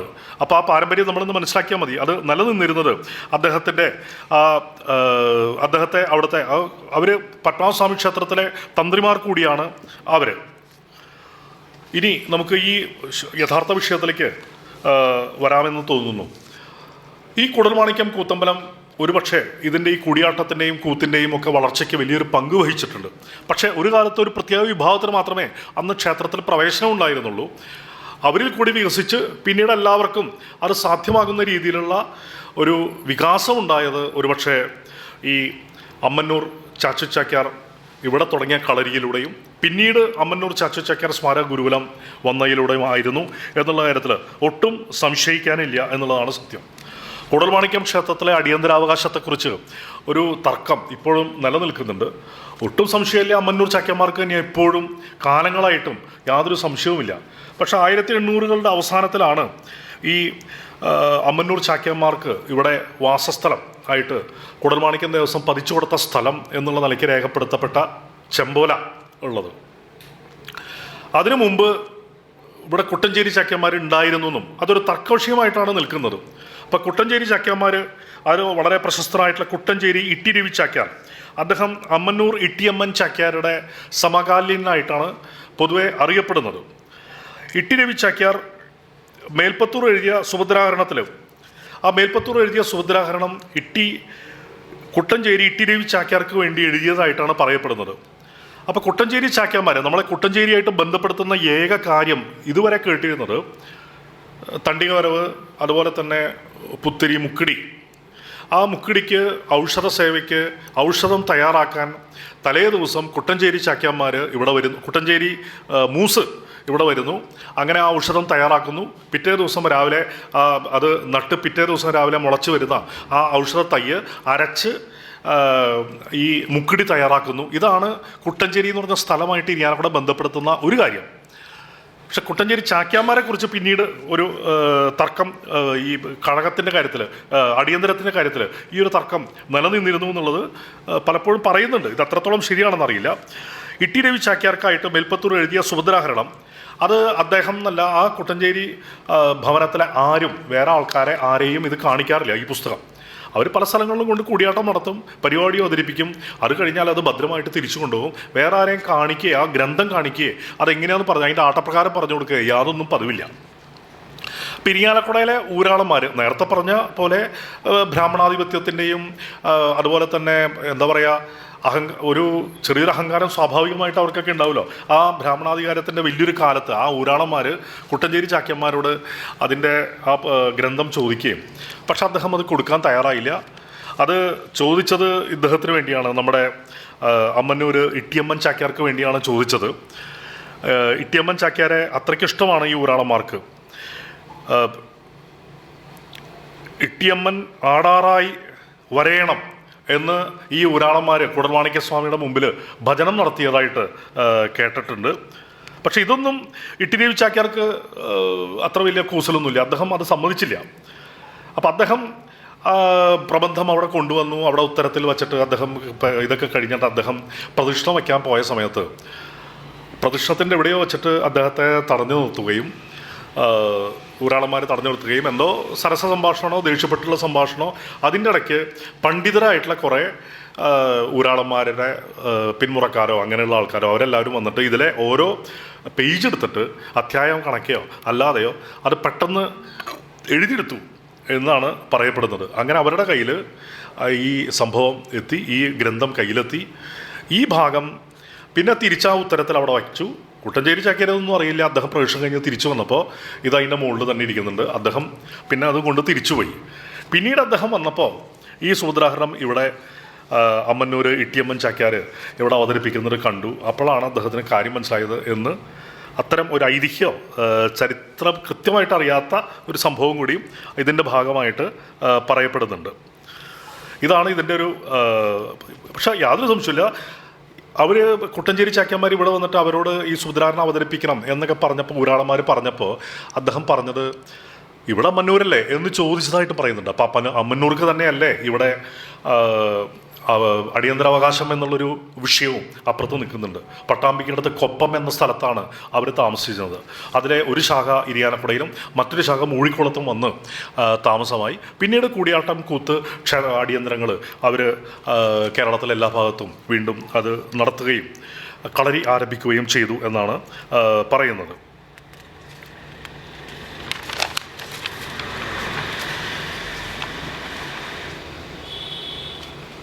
അമ്മന്നൂർ ചാക്യന്മാർ കുടൽമാണിക്യം ക്ഷേത്രത്തിൽ കൂത്ത് അവതരിപ്പിക്കാനും കൂടിയാട്ടം അവതരിപ്പിക്കാനും അങ്ങനെ പ്രശസ്തരായിട്ടുള്ള അവരെ തടയാൻ വേണ്ടി മലബാറിൽ സാമൂതിരി രാജാവ് ഒരു ശ്രമം നടത്തിയതായിട്ടാണ് പറയപ്പെടുന്നത്. അപ്പോൾ ആ സാമൂതിരി രാജാവ് അദ്ദേഹത്തെ കാവൽപ്പുരയിൽ കെട്ടിയിടുകയും അദ്ദേഹത്തിന് കൃത്യസമയത്ത് ഇവിടേക്ക് എത്താതിരിക്കാൻ തക്ക രീതിയിൽ ഒരു പ്രവൃത്തി സാമൂതിരിയിൽ നിന്നുണ്ടായി. പക്ഷെ കാവൽക്കാരനെ സ്വാധീനിച്ച് കാവൽക്കാരനെ ഒരു പ്രത്യേക രീതിയിലൊക്കെ സംസാരിച്ച് അമ്മന്നൂർ ചാക്യാർ അവിടുന്ന് രക്ഷപ്പെട്ട് സമയത്ത് തന്നെ ഇവിടെ എത്തി ഇവിടെ പരിപാടി അവതരിപ്പിച്ചതായിട്ട് അങ്ങനെയും ഒരു കഥ കേട്ടിട്ടുണ്ട്. അത്തരമൊരു സംഭവം ഉണ്ടായിട്ടുണ്ട്. അതിനുശേഷമായിരിക്കാം ഒരുപക്ഷെ അവരിങ്ങോട്ട് വന്നത് എന്ന്. എന്തായാലും 1874 അമ്മന്നൂർ കുടുംബം ഇരിങ്ങാലക്കുടയിൽ താമസമായത്. പട്ടാമ്പിയിലെ കൊപ്പം എന്ന സ്ഥലത്തുനിന്ന് ഇവിടെ എത്തിയത് യാതൊരു സംശയവുമില്ല. കേരളത്തിൻ്റെ അഭിനയ കലാപാരമ്പര്യം അനേകം നൂറ്റാണ്ടുകളായി കാത്തുസൂക്ഷിച്ചു വരുന്ന അമ്മന്നൂർ കുടുംബം കൂത്ത്, കൂടിയാട്ടം, ഉപാസനയും ബ്രാഹ്മണർക്ക് പറഞ്ഞിട്ടുള്ള സന്ധ്യാവന്ദനം പോലെയുള്ള ചടങ്ങുകളും ഈ ചാക്യന്മാർ ചെയ്യേണ്ടതായിട്ടാണ് പൊതുവെ അവരുടെ ചിട്ടകൾ പറയുന്നത്. ഇതുകൂടാതെ കൂത്തമ്പലത്തിൽ ഇന്ദ്രധ്വജം എന്നറിയപ്പെടുന്ന ജർജര പൂജ, കൊടിയും അതുപോലെ തന്നെ കൊടിക്കൂറയും ഉൾപ്പെടുന്ന അതിന് ഒരു പൂജ അത് അണിയറയിലാണ് പ്രതിഷ്ഠിച്ചിരിക്കുന്നത്. കാലങ്ങളായിട്ട് അവിടെയുള്ളതാണ്. ഇക്കഴിഞ്ഞ നവീകരണ കലശക്കാലത്തിന് ശേഷം ആ കൂത്തമ്പല നവീകരണത്തിന് ശേഷം നെടുമ്പള്ളി സതീശൻ നമ്പൂതിരിപ്പാട് ആ പ്രതിഷ്ഠാ ചടങ്ങ് വീണ്ടും നടത്തി. ആ സമയത്ത് തന്നെ ഏകദേശം ആ സമയത്ത് തന്നെ മിഴാവിൽ ഉപനയനം അണിമംഗലം പരമേശ്വരൻ നമ്പൂതിരിയും നടത്തിയതായിട്ടാണ് ഇപ്പോൾ നമുക്ക് കിട്ടിയിരിക്കുന്ന വിവരം. അതാണ് ഇപ്പോൾ പറയപ്പെടുന്നത്. ഇവരുടെ അമ്മന്നൂർ ചാക്യന്മാരുടെ നേരത്തെ പറഞ്ഞ ആ വിഷയത്തിലേക്ക് വരികയാണ്. ഈ ചിട്ട, ഉപാസന, അതുപോലെ സാധന എന്നൊക്കെ പറയുന്നത് ഞാൻ നമ്പൂതിരിയാണ്, നമ്പൂതിരി സമുദായത്തിൽപ്പെട്ടതാണ്. പക്ഷേ നമ്പൂതിരിയുടെ മകനായിട്ട് ജനിച്ചതുകൊണ്ട് കാര്യമില്ല. പാരമ്പര്യ ശാസ്ത്രത്തിൽ ഇവിടെ വേൾഡ് തിയേറ്ററിൽ അവതരിപ്പിക്കാൻ ഒരു പ്രബന്ധം, ആന്ത്രോപോളജി, നരവംശാസ്ത്രമായിട്ട് ബന്ധപ്പെട്ട ഒരു സ്ത്രീ പ്രബന്ധം അവതരിപ്പിച്ച് അതിൽ PhD നേടിയ ഒരു സ്ത്രീ വന്നിരുന്നു. അവർ ഇവിടെ അറിയാൻ വേണ്ടി വന്നതാണ് അതിനെക്കുറിച്ച്. അപ്പോൾ അവരോട് ചോദിച്ചപ്പോൾ അവർ പറഞ്ഞു പാരമ്പര്യത്തിൻ്റെ ഒരു കണിക എന്തായാലും നമ്മുടെ മനസ്സിലുണ്ടാവും, പക്ഷെ അത് പ്രോജ്വലിപ്പിക്കുക എന്ന് പറഞ്ഞൊരു സംഭവമുണ്ട്. ആ പ്രോജ്വലിപ്പിക്കുന്നത് വേണ്ട പോലെ ആയില്ലെങ്കിൽ, അത് നടന്നില്ലെങ്കിൽ പിന്നെ അടുത്ത തലമുറയ്ക്ക് അത് കൈമാറാനും ഉണ്ടാവില്ല, നമ്മളത് കൊണ്ടുനടക്കലും ഉണ്ടാവില്ല. അങ്ങനെ ഒരു പ്രശ്നമുണ്ട് അതിന്. 2, പാരമ്പര്യത്തിൽ പെടാത്ത ഒരാൾക്ക് ഇത് പഠിക്കാൻ തയ്യാറാണെങ്കിൽ, അതിൻ്റെ ഉപാസനയും അതിൻ്റെ ചിട്ടയ്ക്കും അതിൻ്റെ സാധനയ്ക്കും അത് പഠിക്കാനും ഒക്കെ തയ്യാറാണെങ്കിൽ അയാൾക്ക് അടുത്ത തലമുറയ്ക്ക് അത് കൈമാറാൻ സാധിക്കും. മറ്റൊരു വിഭാഗം അത് സ്വാഭാവികമായിട്ട് ആ രംഗത്ത് ഉയർന്നു വരുന്നുള്ള കാര്യത്തിൽ സംശയമില്ല. അപ്പോൾ അത് പാരമ്പര്യം കാത്തു സൂക്ഷിക്കുന്നവരും പാരമ്പര്യം ഉണ്ടായിട്ടും അത് വേണ്ടാന്ന് വെച്ചവരും പാരമ്പര്യമില്ലാണ്ട് അത് പഠിച്ച് ഇപ്പോൾ അതിനുവേണ്ടി ശ്രമിക്കുന്നവരും ഒക്കെ മനസ്സിലാക്കുന്നത് നന്നായിരിക്കും. നമ്മുടെ പാരമ്പര്യം തന്നെ നേരത്തെ പറഞ്ഞ രത്നാകരൻ എന്ന കാട്ടാളൻ ബ്രാഹ്മണനായിട്ടുള്ള വാൽമീകി മഹർഷിയായി മാറിയ കഥ രാമായണം, ആ രാമായണം എഴുതിയ വാൽമീകി മഹർഷി, ആ കഥ നമുക്കറിയാം. മുക്കുവസ്ത്രീയുടെ മകനായിട്ടുള്ള വ്യാസൻ മഹാഭാരതം എഴുതിയത് നമുക്കറിയാം. വേദങ്ങൾ പകുത്തു എന്ന് പറയപ്പെടുന്ന വ്യാസമഹർഷി, അദ്ദേഹം മുക്കുവസ്ത്രീയിലുണ്ടായ മകനാണ്. അപ്പോൾ ഇത്തരത്തിലുള്ള ഉദാഹരണങ്ങൾ നമ്മുടെ രാഷ്ട്രത്തിൻ്റെ പാരമ്പര്യത്തിൽ, നമ്മുടെ കലാ സാംസ്കാരിക പാരമ്പര്യത്തിലും ഒക്കെ ഉണ്ട്. അതുകൊണ്ട് തന്നെ അത് കാത്തു സംരക്ഷിക്കണമെങ്കിൽ ഞാൻ ആ പാരമ്പര്യത്തിൽ പെട്ട വ്യക്തിയാണെന്ന് പറഞ്ഞിരുന്നിട്ട് കാര്യമില്ല. അത് പ്രോജ്വലിപ്പിക്കാനും അത് പഠിക്കാനും, ചാക്യാരാവണമെന്നുണ്ടെങ്കിൽ ചാക്യാരായിട്ടുള്ള ഒരാൾ, ചാക്യാരാവാൻ ആഗ്രഹിക്കുന്ന ഒരാൾ തീർച്ചയായിട്ടും അതിന് പറഞ്ഞിട്ടുള്ള സാധനയും ഉപാസനയും ചിട്ടയും എല്ലാം ഒരുമിച്ച് കൊണ്ടുപോകാനും, ഒപ്പം തന്നെ ഈ പ്രബന്ധാവതരണമോ അല്ലെങ്കിൽ കൂടിയാട്ടോ ഇതൊക്കെ പഠിക്കാനും ഒക്കെ തയ്യാറാവണം ആത്മാർത്ഥമായിട്ട്. അതല്ലാതെ കേവലം അനുഷ്ഠാനം പോലെ കൊണ്ടുനടന്നാലും അത് കേവലം അനുഷ്ഠാനം മാത്രമായിട്ട് കൊണ്ടുനടന്നാലും അതുകൊണ്ട് യാതൊരു ഗുണമില്ല എന്ന് വീണ്ടും വീണ്ടും ഓർമ്മിപ്പിക്കട്ടെ. ഇവിടെ അമ്മന്നൂർ ചാക്യാന്മാരുടെ ഒരു കാലഘട്ടം എടുക്കുമ്പോൾ അമ്മന്നൂർ ചാക്യാന്മാരിലെ ഏറ്റവും പ്രശസ്തനായിട്ട് മേൽപ്പത്തൂർ നാരായണ ഭട്ടതിരിയുടെ സമകാലികനായിട്ടുള്ള അമ്മന്നൂർ പരമേശ്വര ചാക്യാരാണ് ആദ്യം രേഖപ്പെടുത്തപ്പെട്ട ഇപ്പം അറിയാവുന്നതിൽ ഉള്ള ഏറ്റവും വലിയ കാരണവർ. എത്രയോ വർഷങ്ങൾക്ക് മുമ്പ് ഉണ്ടായിരുന്ന പ്രശസ്തനായിട്ടുള്ള വ്യക്തി. കൂത്തിലും കൂടിയാട്ടത്തിലും വളരെ പ്രശസ്തനായിട്ടുള്ള വ്യക്തിയായിരുന്നു മേൽപ്പത്തൂർ നാരായണ ഭട്ടതിരിയുടെ സമകാലികനായിട്ടുള്ള അമ്മന്നൂർ പരമേശ്വര ചാക്യാർ. ഞാൻ നോക്കിയ ഗ്രന്ഥങ്ങളിലൊന്നും അതിനപ്പുറമുള്ള വാചകങ്ങളൊന്നും എനിക്ക് കാണാൻ സാധിച്ചിട്ടില്ല. അതുകൊണ്ട് അതിനെക്കുറിച്ച് കൂടുതൽ പറയാൻ ഞാൻ അശക്തനാണ്. ശേഷം ഇട്ടിയമ്മൻ ചാക്യാർ, നേരത്തെ പറഞ്ഞ ആ ഇട്ടിയമ്മൻ ചാക്യാരാണെങ്കിൽ, നേരത്തെ പറഞ്ഞ ഇട്ടിയമ്മൻ ചാക്യാരാണെങ്കിൽ ഒരു സംശയവും വേണ്ട, ഇവിടെ പണ്ട് അമ്മന്നൂർ ചാക്യാന്മാർ തന്നെയായിരുന്നു എന്നുള്ള കാര്യത്തിൽ ഏകദേശം നമുക്ക് ഉറപ്പിക്കാമെന്ന് തോന്നുന്നു. ഇട്ടിയമ്മൻ ചാക്യാർ 18-ാം നൂറ്റാണ്ടിൽ കുഞ്ചൻ നമ്പ്യാരുടെ സമകാലികനാണ്. അങ്ങനെയാണെങ്കിൽ അദ്ദേഹം ഉണ്ണായി വാര്യരുടെ സമകാലികനായിരിക്കും, യാതൊരു സംശയമില്ല. കുഞ്ചൻ നമ്പ്യാരും ഉണ്ണായി വാര്യരും ഒരുമിച്ച് തിരുവാങ്കൂർ കൊട്ടാരത്തിലുണ്ടായിരുന്നു എന്നുള്ള കാര്യത്തിൽ യാതൊരു സംശയവും ആർക്കുമില്ല. സ്വാഭാവികമായിട്ട് ഈ കുഞ്ചൻ നമ്പ്യാരുടെ സമകാലികനായിട്ടുള്ള ഉണ്ണായി വാര്യരുടെ സമകാലികനായിട്ടുള്ള ഇട്ടിയമ്മൻ ചാക്യാർ അക്കാലത്തുണ്ടെങ്കിൽ അത് അവർ തമ്മിൽ കണ്ടിട്ടുണ്ടാവുന്നുള്ള കാര്യത്തിലെങ്കിലും യാതൊരു സംശയവുമില്ല. ആദാനപ്രധാനമായിട്ടുള്ള ഒരു ജീവിത സംസ്കാരം അവരുടെ ഇടയിൽ രൂപം കൊണ്ടിട്ടുണ്ട് എന്നുള്ള കാര്യത്തിലും സംശയമില്ല. ഈവൻ നളചരിതത്തെക്കുറിച്ച് പോലും അവർ തമ്മിൽ സംസാരിച്ചിട്ടുണ്ടാവാം എന്ന് ഞാൻ വിശ്വസിക്കുന്നു. അത്രേ പറയാൻ പറ്റുള്ളൂ. നമുക്കറിയാം നളചരിതത്തിന് പല പാഠഭേദങ്ങൾ വന്നു എന്നുള്ളതൊക്കെ ഈ അടുത്ത കാലത്ത് എനിക്ക് മനസ്സിലാവുന്നത്. വർഷങ്ങൾക്ക് മുമ്പ് സ്വാമി വിവേകാനന്ദൻ്റെ അനിയൻ നള ആൻഡ് ദമയന്തി എന്നൊരു പുസ്തകം ബംഗാളി ഭാഷയിൽ എഴുതിയിട്ടുണ്ട്. അതൊരു ഡിവൈൻ സ്പിരിച്വൽ സംഭവമായിട്ടാണ് അദ്ദേഹം അതിൽ രേഖപ്പെടുത്തിയിരിക്കുന്നത്. അപ്പോൾ പല വ്യാഖ്യാനങ്ങളും അതിനുണ്ടായിട്ടുണ്ട്, നളചരിതത്തിന് ഉണ്ടായിട്ടുണ്ട് എന്നുള്ള കാര്യത്തിൽ സംശയമൊന്നുമില്ല. ഈ പറഞ്ഞ ഇട്ടിയമ്മൻ ചാക്യാരും ഉണ്ണായി വാര്യരും തമ്മിലുള്ള സംഭാഷണം നടന്നിട്ടുണ്ടെങ്കിൽ ഒരു പക്ഷേ നളചരിതത്തിനെ സംബന്ധിച്ചും അത് ആട്ടക്കര ഈ കൂടിയാട്ടം എന്നുള്ള വിഷയത്തിലേക്ക് കൊണ്ടുവരുന്നതിനും ഒക്കെ ചർച്ച നടന്നിട്ടുണ്ടാവില്ല എന്ന് പറയാൻ നമുക്ക് സാധ്യമല്ലല്ലോ. അപ്പോൾ ഇട്ടിയമ്മൻ ചാക്യാരാണ് പിന്നെ ഈ പരമേശ്വര ചാക്യാർക്ക് ശേഷം കേട്ടിരിക്കുന്നത്. അദ്ദേഹം പറക്കും കൂത്തിൽ വിദഗ്ധനും അഭിനയ വൈദഗ്ധ്യത്തിൽ വളരെ കേമനുമായിട്ടുള്ളൊരു വ്യക്തിയായിട്ടാണ് ഇട്ടിയമ്മൻ ചാക്യാർ അറിയപ്പെടുന്നത്. അദ്ദേഹത്തിൻ്റെ അഭിനയ പാഠവത്തെക്കുറിച്ചിട്ട് വളരെ രസകരമായിട്ടുള്ളൊരു കഥ അറിയുന്നത്, കേട്ടു പറഞ്ഞു വരുന്നത്, ഒരു പരദേശിയായിട്ടുള്ള ശാസ്ത്രി അന്ന് മൂഴിക്കുളത്ത് ഇട്ടിയമ്മൻ ചാക്യാരുടെ കൂടിയാട്ടം കൂത്തും ഒക്കെ നടക്കുന്ന സമയം അന്ന് ഒരു പരദേശിയായിട്ടുള്ള ശാസ്ത്രി മൂഴിക്കുളത്ത് അവിടെ എത്തുകയുണ്ടായി. അദ്ദേഹം അവിടെ അടുത്തുള്ള ആ പുഴയിൽ അവിടെ കുളിക്കാൻ പോയി. അദ്ദേഹം കുളിച്ച് ശുദ്ധമായിട്ട് കയറി ജപിച്ചുകൊണ്ടിരിക്കുന്ന ആ കൽപ്പടവുകളിലിരുന്ന് ജപിച്ചുകൊണ്ടിരിക്കുന്ന സമയത്ത് ഉദ്ദണ്ഡ ശാസ്ത്രികൾ ഉദ്ദണ്ഡ ശാസ്ത്രികളാണല്ലേ. ഉദ്ദണ്ഡ ശാസ്ത്രികൾ നമുക്ക് എല്ലാവർക്കും അറിയാം. അപ്പോൾ ആ ഉദ്ദണ്ഡ ശാസ്ത്രികൾ തന്നെ ശരിയാണ്, മാധവൻ പറയണത് ശരിയായിരിക്കാനാണ് ചാൻസ്. അപ്പോൾ അദ്ദേഹം അവിടെ ഇരുന്ന് കൽപ്പട ഉള്ളിലിരുന്ന് അദ്ദേഹം നാമം ജപിക്കുന്ന സമയത്ത് ഒരു വ്യക്തി ആ വശത്തുകൂടെ വന്നു. അദ്ദേഹം അവിടെ താഴത്തേക്ക് ഇറങ്ങി. അദ്ദേഹം മുങ്ങി പോകുന്ന സമയത്ത് കുടുമ പെട്ടെന്ന് മുകളിലേക്ക് എടുത്തിട്ട് ഒന്ന് കുടഞ്ഞു. ഈ കുടഞ്ഞപ്പോൾ വെള്ളം ഇദ്ദേഹത്തിൻ്റെ മേലെ കുറച്ച് തളിച്ചു. അപ്പം ശുദ്ധമായിട്ട് ഈ ശാന്തിശുദ്ധന്മാരെ ഇവർക്കും ഒരു ശുദ്ധം ഉണ്ടല്ലോ, ആ ശാന്തിശുദ്ധം കാത്തുസൂക്ഷിക്കുന്നതിൻ്റെ ഭാഗമായിട്ട് ഈ വെള്ളം തളിച്ചപ്പോൾ അദ്ദേഹത്തിന് സഹിച്ചില്ല. അദ്ദേഹത്തിന് അങ്ങേറ്റത്തെ മനോവിഷമം തോന്നി. ആ മനോവിഷമം തോന്നിയിട്ട് അദ്ദേഹം ഇദ്ദേഹത്തിനോട് പെട്ടെന്ന് ദേഷ്യപ്പെട്ട് ചോദിച്ചു അത്രേ. ദേഷ്യത്തോടെ പെട്ടെന്നൊരു നോട്ടം നോക്കിയ സമയത്താണ് അദ്ദേഹത്തിന് മനസ്സിലായത് ഈ അവിടെ വന്ന് ഈ മുങ്ങിയ വ്യക്തി തലയിൽ ഒരു മുടി പോലും ഇല്ല, കഷണ്ടിയായിട്ടുള്ളൊരു വ്യക്തിയാണ്. പക്ഷെ കുടുംബം ഇങ്ങനെ പെട്ടെന്ന് ഇങ്ങനെ കുടഞ്ഞ് വന്നപ്പോൾ ആ വെള്ളം മേല് തളിച്ചു എന്നുള്ളത്. പക്ഷെ കുടുംബ പോലും ഇല്ല. ഉടൻ തന്നെ ഈ ശാസ്ത്രികൾ, പണ്ഡിതനായിട്ടുള്ള ഈ ഉദ്ദണ്ഡ ശാസ്ത്രികൾ തന്നെ അദ്ദേഹം ചോദിച്ചു, താങ്കൾ ഇട്ടിയമ്മൻ ചാക്യാരാണോ എന്ന് ചോദിച്ചു. ഇട്ടിയമ്മൻ ചാക്യാരുടെ അഭിനയ പാടവം വരങ്ങിലല്ല, പുഴയിൽ ഇവരുടെ മുമ്പിൽ വെച്ചിട്ട് പെട്ടെന്നുണ്ടായിട്ടുള്ള ഒരു സംഭവമാണ്. ആ അഭിനയ പാടവത്തെക്കുറിച്ച് പറയാനാണ് ഞാനിത് പറഞ്ഞത്. അതുപോലെ തന്നെ നിങ്ങൾ ഇട്ടിയമ്മൻ ചാക്യാരല്ലേ എന്ന് ഉദ്ദണ്ഡ ശാസ്ത്രികൾ ചോദിക്കുന്നു. അദ്ദേഹം ഒന്നും പറയാതെ അദ്ദേഹം അങ്ങോട്ട് പോയി. അതിനുശേഷം പിന്നെ വന്നത് വലിയ പരമേശ്വര ചാക്യാരായിട്ട് എന്നാണ് അറിയപ്പെടുന്നത്. ഈ മാധവൻ, പരമേശ്വരൻ എന്നീ പേരുകൾ വീണ്ടും വീണ്ടും ഇങ്ങനെ ആവർത്തിക്കപ്പെടും. കാരണം ഈ പേരുകൾ അച്ഛൻ്റെ പേരിടണു, അല്ലെങ്കിൽ അത് പരമ്പര എന്നുള്ള നിലയ്ക്കാണ് അത് വരുന്നത്. അടുത്തത് വലിയ പരമേശ്വര ചാക്യാരായിട്ടാണ് അറിയപ്പെടുന്നത്.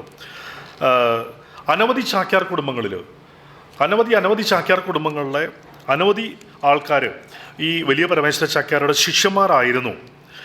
അതിൽ പ്രമുഖൻ ചെറിയ പരമേശ്വര ചാക്യാരാണ് എന്നല്ലാതെ അദ്ദേഹത്തെക്കുറിച്ച് കൂടുതൽ വിവരങ്ങളൊന്നും പുസ്തകങ്ങൾ രേഖപ്പെടുത്തിയതായിട്ട് കണ്ടില്ല. അടുത്തത് ചെറിയ പരമേശ്വര ചാക്യാർ, നേരത്തെ പറഞ്ഞ വലിയ പരമേശ്വര ചാക്യാരുടെ ശിഷ്യനായിട്ടുള്ള ചെറിയ പരമേശ്വര ചാക്യാർ. അദ്ദേഹം അഭിനയ നൈപുണ്യം, അതിൽ അഭിനയത്തിൽ വളരെ നിപുണനാണ്.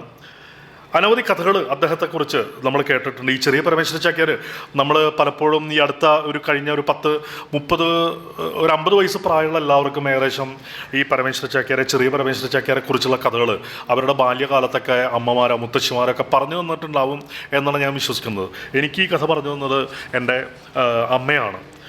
അദ്ദേഹം ഒരിക്കൽ ഒരു വഴിക്കൂടെ പോകുന്ന സമയത്ത് ഒരു നായ കുരച്ചു വന്നു. ആ നായ പെട്ടെന്ന് പേടിച്ചു, ഇദ്ദേഹത്തെ കണ്ട് ഒന്ന് പേടിച്ച് അദ്ദേഹം ആ നായ പെട്ടെന്ന് തിരിഞ്ഞോടി, കല്ലെടുത്ത് എറിയുന്നതായിട്ട് തോന്നിയിട്ട്. അപ്പോൾ ആ നായ ഒരു സായിപ്പിൻ്റെ ആയിരുന്നു, ഒരു ഇംഗ്ലീഷുകാരൻ സായിപ്പിൻ്റെ ആയിരുന്നു. അയാൾക്ക് കോപം സഹിക്കാൻ വയ്യാണ്ട് അയാൾ അവിടേക്ക് വന്നു, ഇദ്ദേഹത്തിൻ്റെ നേരെ തട്ടിക്കയറി. അപ്പോൾ പരമേശ്വരൻ പറഞ്ഞു, ഞാൻ ഒന്നും ചെയ്തിട്ടില്ല, ഞാൻ യാതൊന്നും ചെയ്തിട്ടില്ല, അത്തരം യാതൊരു പ്രവൃത്തിയും എൻ്റെ ഒന്നും ഉണ്ടായിട്ടില്ല എന്ന് പറഞ്ഞു. പക്ഷേ ഇയാൾക്കത് വിശ്വസിക്കാൻ പറ്റില്ല, സായിപ്പിനത് വിശ്വസിക്കാൻ പറ്റുന്നില്ല. അപ്പോൾ ഇദ്ദേഹം കൈലാസപർവ്വതം രാവണൻ എടുത്ത അമ്മാനമാണെന്നൊരു രംഗം കാണിച്ചു എന്നും ആ പർവ്വതത്തിലെ കല്ലുകൾ, വലിയ കല്ലുകൾ എടുത്തിട്ട് ഇങ്ങനെ അദ്ദേഹത്തിൻ്റെ മേലേക്ക് ഈ സായിപ്പിൻ്റെ മുകളിലേക്ക് ഇടുന്നതായിട്ട് കാണിച്ചു എന്നും സായിപ്പ് പെട്ടെന്ന് ഇരുന്ന കസേരയിൽ നിന്നും ഇരുന്ന് മറിഞ്ഞു വീണു എന്നാണ് രേഖപ്പെടുത്തിയിരിക്കുന്നത്. ഇതേപോലെ തന്നെ വഴിയിൽ പോണ സമയത്ത് മുസ്ലിം സമുദായത്തിൽപ്പെട്ടവർ അദ്ദേഹത്തെ തടഞ്ഞു നിർത്തുകയും തൻ്റെ കൂത്തൊന്ന് കാണട്ടെ എന്ന് പറഞ്ഞ് അദ്ദേഹത്തെ വെല്ലുവിളിക്കുകയും ഒരു പള്ളി ഉണ്ടാക്കാമെന്ന് പറഞ്ഞിട്ട് അദ്ദേഹം പള്ളിക്കുള്ള ആ കല്ലുകൾ ഇങ്ങനെ പൊക്കിയെടുത്തിട്ട് ആ കല്ലുകൾ കൊണ്ടുപോകുന്നതിൻ്റെ ഇടയ്ക്ക് ആ കല്ല് മറിഞ്ഞു വീഴുന്നതായിട്ടും ഒക്കെ കാണിച്ച് അവർ പോലും പേടിച്ചുപോയി. അത്തരത്തിലുള്ള 2 രംഗങ്ങൾ ഈ ചെറിയ പരമേശ്വര ചാക്യാരെ കുറിച്ചിട്ട് പറഞ്ഞു കേട്ടിട്ടുണ്ട്. പിന്നെയുള്ളത് ഒരു മാധവ ചാക്യാർ എന്ന് പറഞ്ഞ ആളാണ്. ചെറിയ പരമേശ്വര ചാക്യാരുടെ പ്രധാന ശിഷ്യനും ചെറുപരിഷ കുടുംബത്തിലെ വ്യക്തിയുമാണ് മാധവ ചാക്യാർ. അദ്ദേഹം അമ്മന്നൂരിലാണെന്ന് രേഖപ്പെടുത്തിയിട്ടില്ല. അദ്ദേഹത്തെക്കുറിച്ച് കൂടുതൽ വിവരങ്ങൾ അറിയില്ല. അഭിനയത്തിൽ വളരെ പ്രശസ്തനായിട്ടുള്ള കിടങ്ങൂർ രാമചാക്യാർ ഈ പറഞ്ഞ മാധവ ചാക്യാരുടെ ശിഷ്യനാണ്.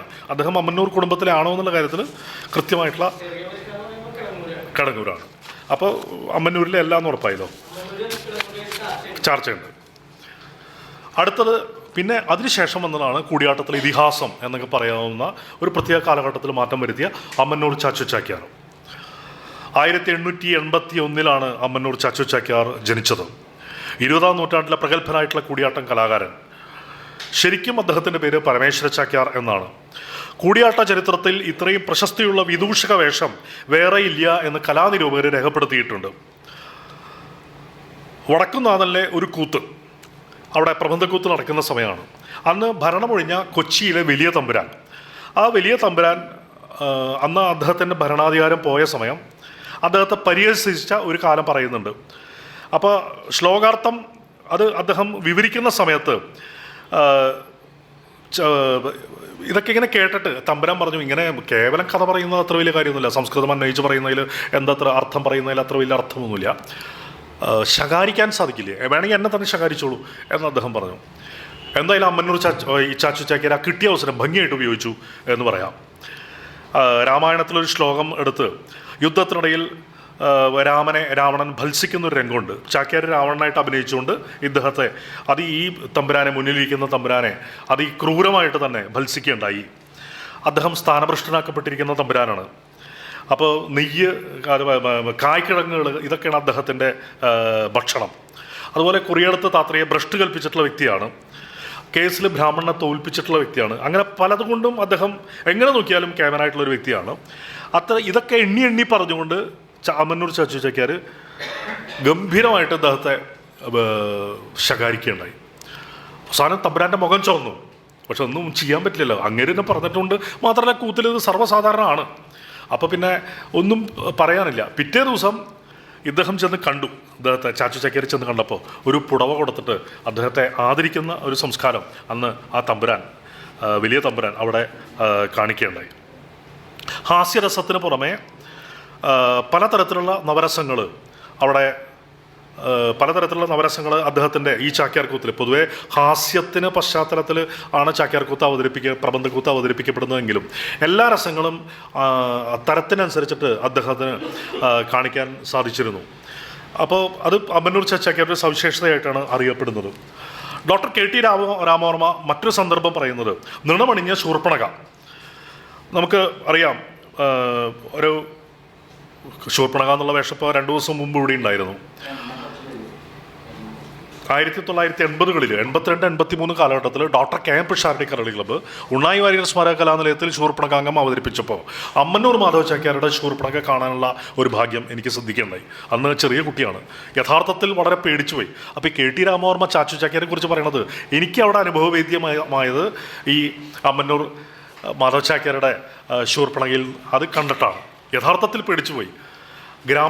സാധാരണ ഭാഷ അന്ന് PK നമ്പ്യാരാണ്, അമ്മന്നൂർ കുട്ടൻചാക്യാരുടെ ഭാര്യയുടെ അച്ഛനാണ് കഥ പറഞ്ഞത്. പച്ച മലയാളത്തിൽ അവതരിപ്പിച്ച ആ പ്രബന്ധം അമ്മന്നൂർ മാധവ ചാക്യാരുടെ വാക്കുകളിലൂടെ ആ രോഷവും താപവും എല്ലാം അതിഭയങ്കരമായിട്ട് കാണിച്ചിട്ടുള്ള ശൂർപ്പണഖ, നിണമണിഞ്ഞ സ്ഥലങ്ങളും അതുപോലെ മൂക്കും ഒക്കെ മുറിക്കപ്പെട്ട് ചാഞ്ഞും ചെരിഞ്ഞും ഇഴുകിയും രക്തം മുഴുവൻ മേല് മുഴുവൻ ഒലിപ്പിച്ചും ദീനമാർന്ന ഭാഷയിൽ തനി പിച്ചും പേയും പറയുന്ന ശൂർപ്പണഖ ആ പന്തങ്ങളുടെ വെളിച്ചത്തിൽ അന്ന് അമ്മന്നൂർ മാധവ ചാക്യാർ. ഇതിനേക്കാളും കേമമായിട്ടാണ് ചാച്ചു ചാക്യാരെ കുറിച്ചിട്ട് KT രാമവർമ്മ സൂചിപ്പിക്കുന്നത്, നിണമണിഞ്ഞ ശൂർപ്പണഖ. അതുപോലൊരു ശൂർപ്പണഖ ജന്മത്തിൽ കണ്ടിട്ടില്ല എന്ന് രാമവർമ്മ അടയാളപ്പെടുത്തുന്നുണ്ട്. ചാച്ചു ചാക്യാരായിരുന്നു ആ ശൂർപ്പണഖ. ചാച്ചു ചാക്യാരെ കുറിച്ച് പറയുമ്പോൾ അദ്ദേഹം ചെയ്ത ഏറ്റവും വലിയ സംഭാവന എന്ന് പറയുന്നത് ഈ ഗുരുകുലമാണ്. ഈ ഗുരുകുലത്തിന് മുമ്പുള്ള അന്നുണ്ടായിരുന്ന ഗുരുകുലമാണ് ചാച്ചു ചാക്യാരുടെ ഏറ്റവും വലിയ സംഭാവന എന്ന് പറയുന്നത്. 1925 മാധവ ചാക്യാർക്കും പരമേശ്വര ചാക്യാർക്കും മുമ്പ് തന്നെ ചാച്ചു ചാക്യാർ പൈങ്കുളം രാമചാക്യാരെ പഠിപ്പിക്കലുണ്ടായിട്ടുണ്ട്. മഹാകവി വള്ളത്തോൾ കേരള കലാമണ്ഡലം ആരംഭിക്കുന്നതിന് മുമ്പ് 2 ദശകം മുമ്പ് അമ്മന്നൂർ ചാച്ചു ചാക്യാർ അമ്മന്നൂർ മഠത്തിൽ കൂടിയാട്ടക്കളരി ആരംഭിച്ചു എന്നുള്ളതാണ് കേരളത്തിൻ്റെ രംഗകലാചരിത്രത്തിൽ ഒരു പുതിയ അധ്യായം എഴുതി ചേർത്തത് എന്ന് വേണമെങ്കിൽ നമുക്ക് സൂചിപ്പിക്കാം.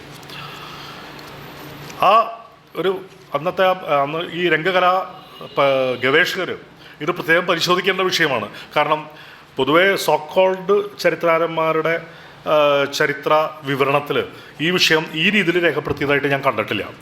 ഇവിടെ വേണിജി ഇത് പറയുന്നത് കേട്ടു എന്നല്ലാണ്ട് മറ്റ് പുസ്തകങ്ങളൊക്കെ പരിശോധിക്കുമ്പോൾ അതിലൊന്നും ഈ രീതിയിൽ പറയുന്നതായിട്ട് കേട്ടിട്ടില്ല. കലാമണ്ഡലത്തിന് മുമ്പ് ഇവിടെ കളരി തുടങ്ങിയെന്നുള്ള വിഷയം. ചാച്ചു ചാക്യാർ, പൈങ്കുളം രാമചാക്യാർ 15 വയസ്സ് മുതൽ 23 വയസ്സ് വരെ 8 വർഷം അദ്ദേഹം ഈ അമ്മന്നൂർ ചാച്ചു ചാക്യാരുടെ അടുത്ത് ഉപരിപഠനം നടത്തി. 20-ാം നൂറ്റാണ്ടിൽ അങ്ങനെ കൂടിയാട്ടത്തിൻ്റെ പുനരുജ്ജീവനം അമ്മന്നൂർ ചാച്ചു ചാക്യാർക്ക് നടത്താൻ സാധിച്ചു. കൂടിയാട്ടത്തിലെ കലാംശത്തെ പൂർണ്ണമായി പ്രതിഫലിപ്പിക്കുന്ന അഭ്യാസ പഠന പദ്ധതി ചാച്ചു ചാക്യാർ ആവിഷ്കരിച്ചു. 5 കൊല്ലം മഴക്കാലം, ആ മഴക്കാലത്ത് 5 കൊല്ലത്തെ മഴക്കാലത്ത് 3 മാസം ചവിട്ടിയൊഴിച്ചിലും വേഷത്തിന് നിഷ്കർഷയുള്ള അഭ്യാസവും, അതും ചാച്ചു ചാക്യാരുടെ സ്വന്തം ചെലവിലും മേൽനോട്ടത്തിലും. അത് 1925 പൈങ്കുളത്തിന് വേണ്ടി ഇത് തുടങ്ങിയത്. 2 വർഷത്തിന് ശേഷം അമ്മന്നൂർ പരമേശ്വര ചാക്യാരും മാധവ ചാക്യാരും ഈ പൈങ്കുളം രാമചാക്യാരോടൊപ്പം ചാച്ചു ചാക്യാരുടെ അടുത്ത് പഠിക്കാനായിട്ട് വരികയുണ്ടായി. പിന്നീട് പരമേശ്വര ചാക്യാരും മാധവ ചാക്യാരും ഈ ചാച്ചു ചാക്യാരുടെ അടുത്ത് പൈങ്കുളം രാമചാക്യാരോടൊപ്പം അവരും പഠനം തുടങ്ങുകയുണ്ടായി. കൂത്ത്, കൂടിയാട്ടം, അഭ്യാസം, നിത്യക്രിയ, കണ്ണ് സാധകം, അതുപോലെ സ്വരപഠനം, നിലയുറപ്പിക്കൽ, അതുപോലെ പാക്യാട്ട് പരമേശ്വരൻ നമ്പൂതിരിയുടെ അടുത്ത് സംസ്കൃത പഠനം. കൂടിയാട്ടവും കൂത്തൊക്കെ പഠിക്കാൻ വരുന്ന ആൾക്കാരെ ആദ്യം അമ്മന്നൂർ ചാക്യാർ പാക്യാട്ട് പരമേശ്വരൻ നമ്പൂതിരിയുടെ അടുത്ത് സംസ്കൃത പഠനത്തിന് നിർബന്ധിക്കും. ആ സംസ്കൃത പഠനത്തിന് ശേഷം അതിനൊപ്പം തന്നെയാണ് ഈ പഠനവും നടക്കേണ്ടത്. ഒപ്പം തന്നെ അമരകോശം, സിദ്ധരൂപം, ഇതൊക്കെ ഗുരുകുല സമ്പ്രദായത്തിൽ പഠിക്കുകയും വേണം. വെളുപ്പിന് സമപാദത്തിൽ താഴ്ന്നു നിൽക്കൽ, അതുപോലെ കൈകളുടെ കുഴകൾ ഇളക്കി കൈമുദ്രകൾ കാട്ടുന്നതിന് സജ്ജമാക്കുന്ന ക്രിയ, പദ്യങ്ങൾ രസാനുഗുണങ്ങളായ സ്വരങ്ങളിൽ ചൊല്ലി പരിചയിക്കുക. 4 മണി മുതൽ 6 മണി വരെയാണ് അത്. 6 മണിക്ക് നിത്യക്രിയകൾ, 1 മണിക്കൂർ പതിവായിട്ട് അഭ്യാസം. ഉച്ചയ്ക്ക് ഭക്ഷണത്തിന് ശേഷം അമരകോശം, സിദ്ധരൂപം ഉരുവിട്ട് പഠിപ്പിക്കൽ. ഇങ്ങനെ 4 വർഷം. അതിനുശേഷം 11-ാം വയസ്സിലാണ് അമ്മന്നൂർ മാധവ ചാക്യാരുടെ 1918 അങ്ങാടിപ്പുറം തിരുമാന്താംകുന്ന് ക്ഷേത്രത്തിൽ അമ്മന്നൂർ മാധവ ചാക്യാരുടെ അരങ്ങേറ്റം നടന്നത്. പരമേശ്വര ചാക്യാരുടെ 13-ാം വയസ്സിൽ കൂടൽമാണിക്യം ക്ഷേത്രം കൂത്തമ്പലത്തിലും നടന്നു. ഇതാണ് ഈ അമ്മന്നൂർ ചാച്ചു ചാക്യാർ ചെയ്ത ഏറ്റവും വലിയ സംഭാവന. ഒരു കൃത്യമായ പാഠ്യക്രമം ഉണ്ടാക്കി, കൃത്യമായിട്ടുള്ള ഉഴിച്ചിൽ, കളരി, അതുപോലെ തന്നെ അദ്ദേഹം സ്വന്തം കയ്യിൽ നിന്നാണ് പണമെടുത്തിരിക്കുന്നത്. അത് വലിയൊരു സംഭവമാണ്.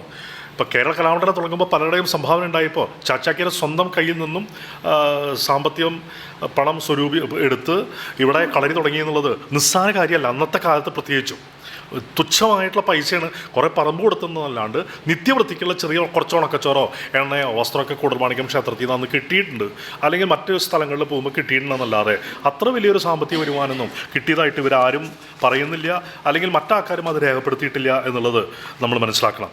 അപ്പോൾ ഇത് കാലത്തിൻ്റെ ആവശ്യകത മനസ്സിലാക്കി അങ്ങനെ ഒരു കളരി തുടങ്ങാനുള്ള ധൈര്യം അന്ന് ചാച്ചു ചാക്യാർ കാണിച്ചു എന്നുള്ളത് വലിയൊരു സംഭവം തന്നെയാണ്. അടുത്തത് പിന്നെ കൂടിയാട്ടത്തിൻ്റെ ചരിത്രത്തിൽ ചാച്ചു ചാക്യാർക്ക് ശേഷം അമ്മന്നൂർ പരമേശ്വര ചാക്യാരും അമ്മന്നൂർ മാധവ ചാക്യാരും ആണ് പുതിയ അധ്യായങ്ങൾ എഴുതി ചേർത്തത് എന്ന് നമുക്ക് നിസ്സംശയം പറയാം. അതിൽ അമ്മന്നൂർ പരമേശ്വര ചാക്യാരുടെ കാര്യം പറയുമ്പോൾ പലരും തീർച്ചയായിട്ടും അദ്ദേഹം ഒരു യാഥാസ്ഥിതിക സമ്പ്രദായം കൊണ്ടുവന്നിട്ടുള്ള വ്യക്തിയാണെന്നുള്ള കാര്യത്തിൽ സംശയമൊന്നുമില്ല. പക്ഷെ മറ്റുള്ളവർക്ക് ബുദ്ധിമുട്ടില്ലാത്ത രീതിയിലായിരുന്നു അദ്ദേഹത്തിൻ്റെ നടപ്പും അതുപോലെ തന്നെ ശുദ്ധായാലും അങ്ങനെയുള്ള കാര്യങ്ങളും അങ്ങനെ കൊണ്ടുവന്നിരുന്നത്. അത് നമ്മളെല്ലാവരും ആ ഒരു കാലഘട്ടത്തിൽ ജീവിച്ചവരാണ്. മറ്റുള്ള വലിയ തിരക്കുള്ള സ്ഥലത്തേക്ക് അദ്ദേഹം വളരെ മാറി നിന്നിട്ടേ അദ്ദേഹം എല്ലാ കാര്യങ്ങളും ചെയ്യാറുള്ളൂ എന്നുള്ളതാണ് സത്യം. അതേസമയം തന്നെ കാലത്തിൻ്റെ മാറ്റം മനസ്സിലാക്കി ഇരിങ്ങാലക്കുടയിൽ വേണിജി കാലുകുത്തിയപ്പോൾ, വേണിജി വന്ന സമയത്ത് വേണിജിയെ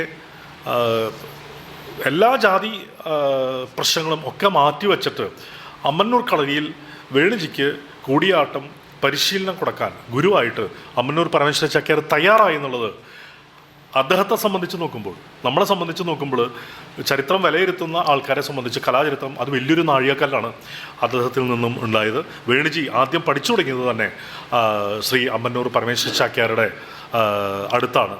അമ്മന്നൂർ കളരിയുടെ നിലനിൽപ്പ് വർഷങ്ങളായിട്ട് പരമേശ്വര ചാക്യാരിൽ നിക്ഷിപ്തമായിരുന്നു. കൂടാതെ കൂടൽമാണിക്യം ക്ഷേത്രമായാലും വടക്കുന്നാഥനായാലും മറ്റ് ക്ഷേത്രങ്ങളിലെ അടിയന്തരം നിലനിർത്തിയതിൽ പരമേശ്വര ചാക്യാർക്ക് വലിയൊരു പങ്കുണ്ട്. ശാഠ്യം അദ്ദേഹത്തിനുണ്ട്, അത് സത്യമാണ്, യാതൊരു സംശയമില്ല. അതിൽ യാതൊരു വിട്ടുവീഴ്ചയും അദ്ദേഹത്തിനില്ല.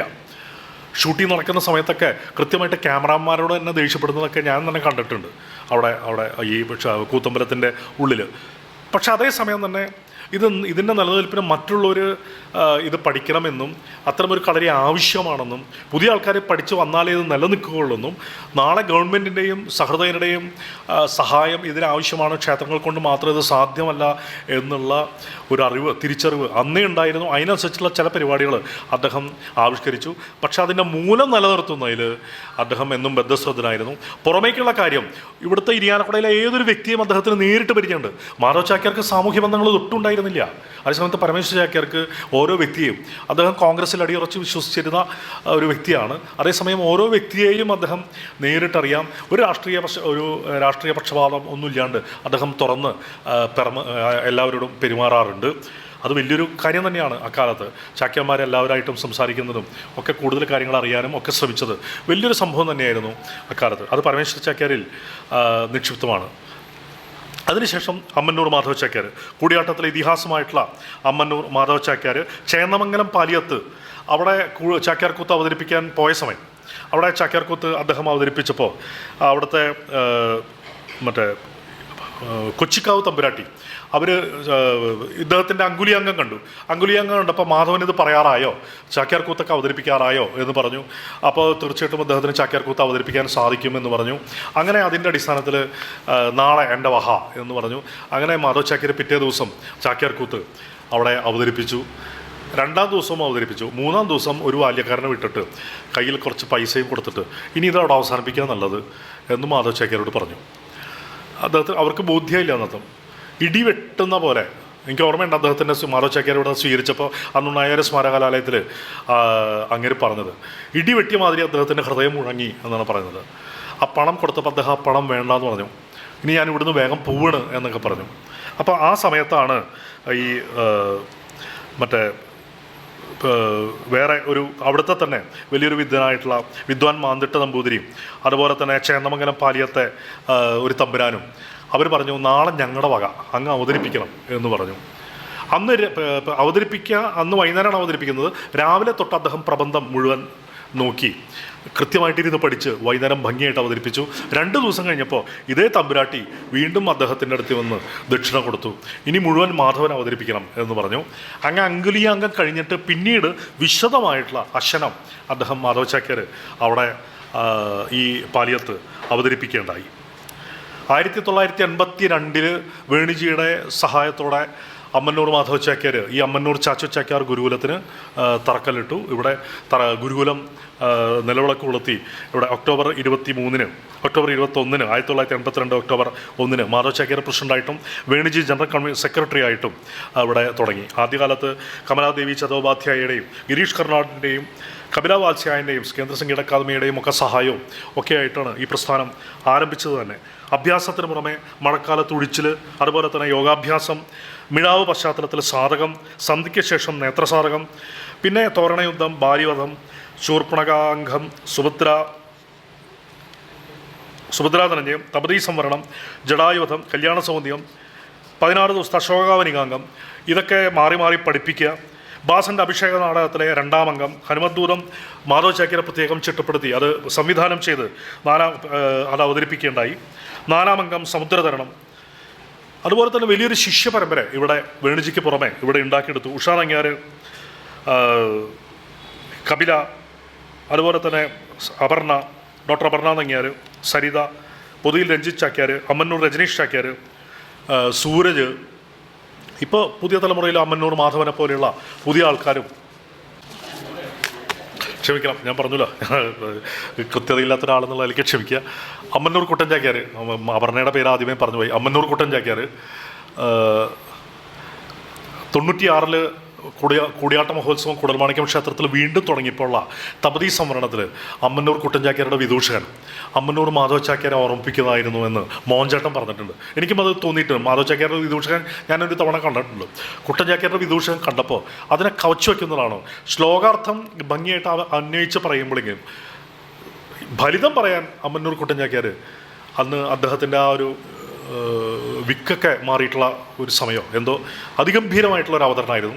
പിന്നീട് ഈ ഇവിടെ തന്നെ നടന്നിട്ടുള്ള എല്ലാ അഭിജ്ഞാന ശാകുന്തളം അടക്കമുള്ള കൂടിയാട്ടങ്ങളിൽ മുഴുവൻ വിദൂഷകൻ്റെ സ്വയം തന്നെ അത് ചിട്ടപ്പെടുത്തി അദ്ദേഹം തന്നെയാണ് അവതരിപ്പിക്കാറ്. കുട്ടൻ ചാക്യാർ തന്നെയാണ് മായാശിരസും പ്രഥമദ്വിതീയാംഗവും ശാകുന്തളത്തിലെ മറ്റ് വിസ്തരിച്ച കൂടിയാട്ടത്തിലെ വിദൂഷകനായിട്ടും ഒക്കെ ധാരാളം കുട്ടേട്ടൻ അവതരിപ്പിച്ചിട്ടുണ്ട്.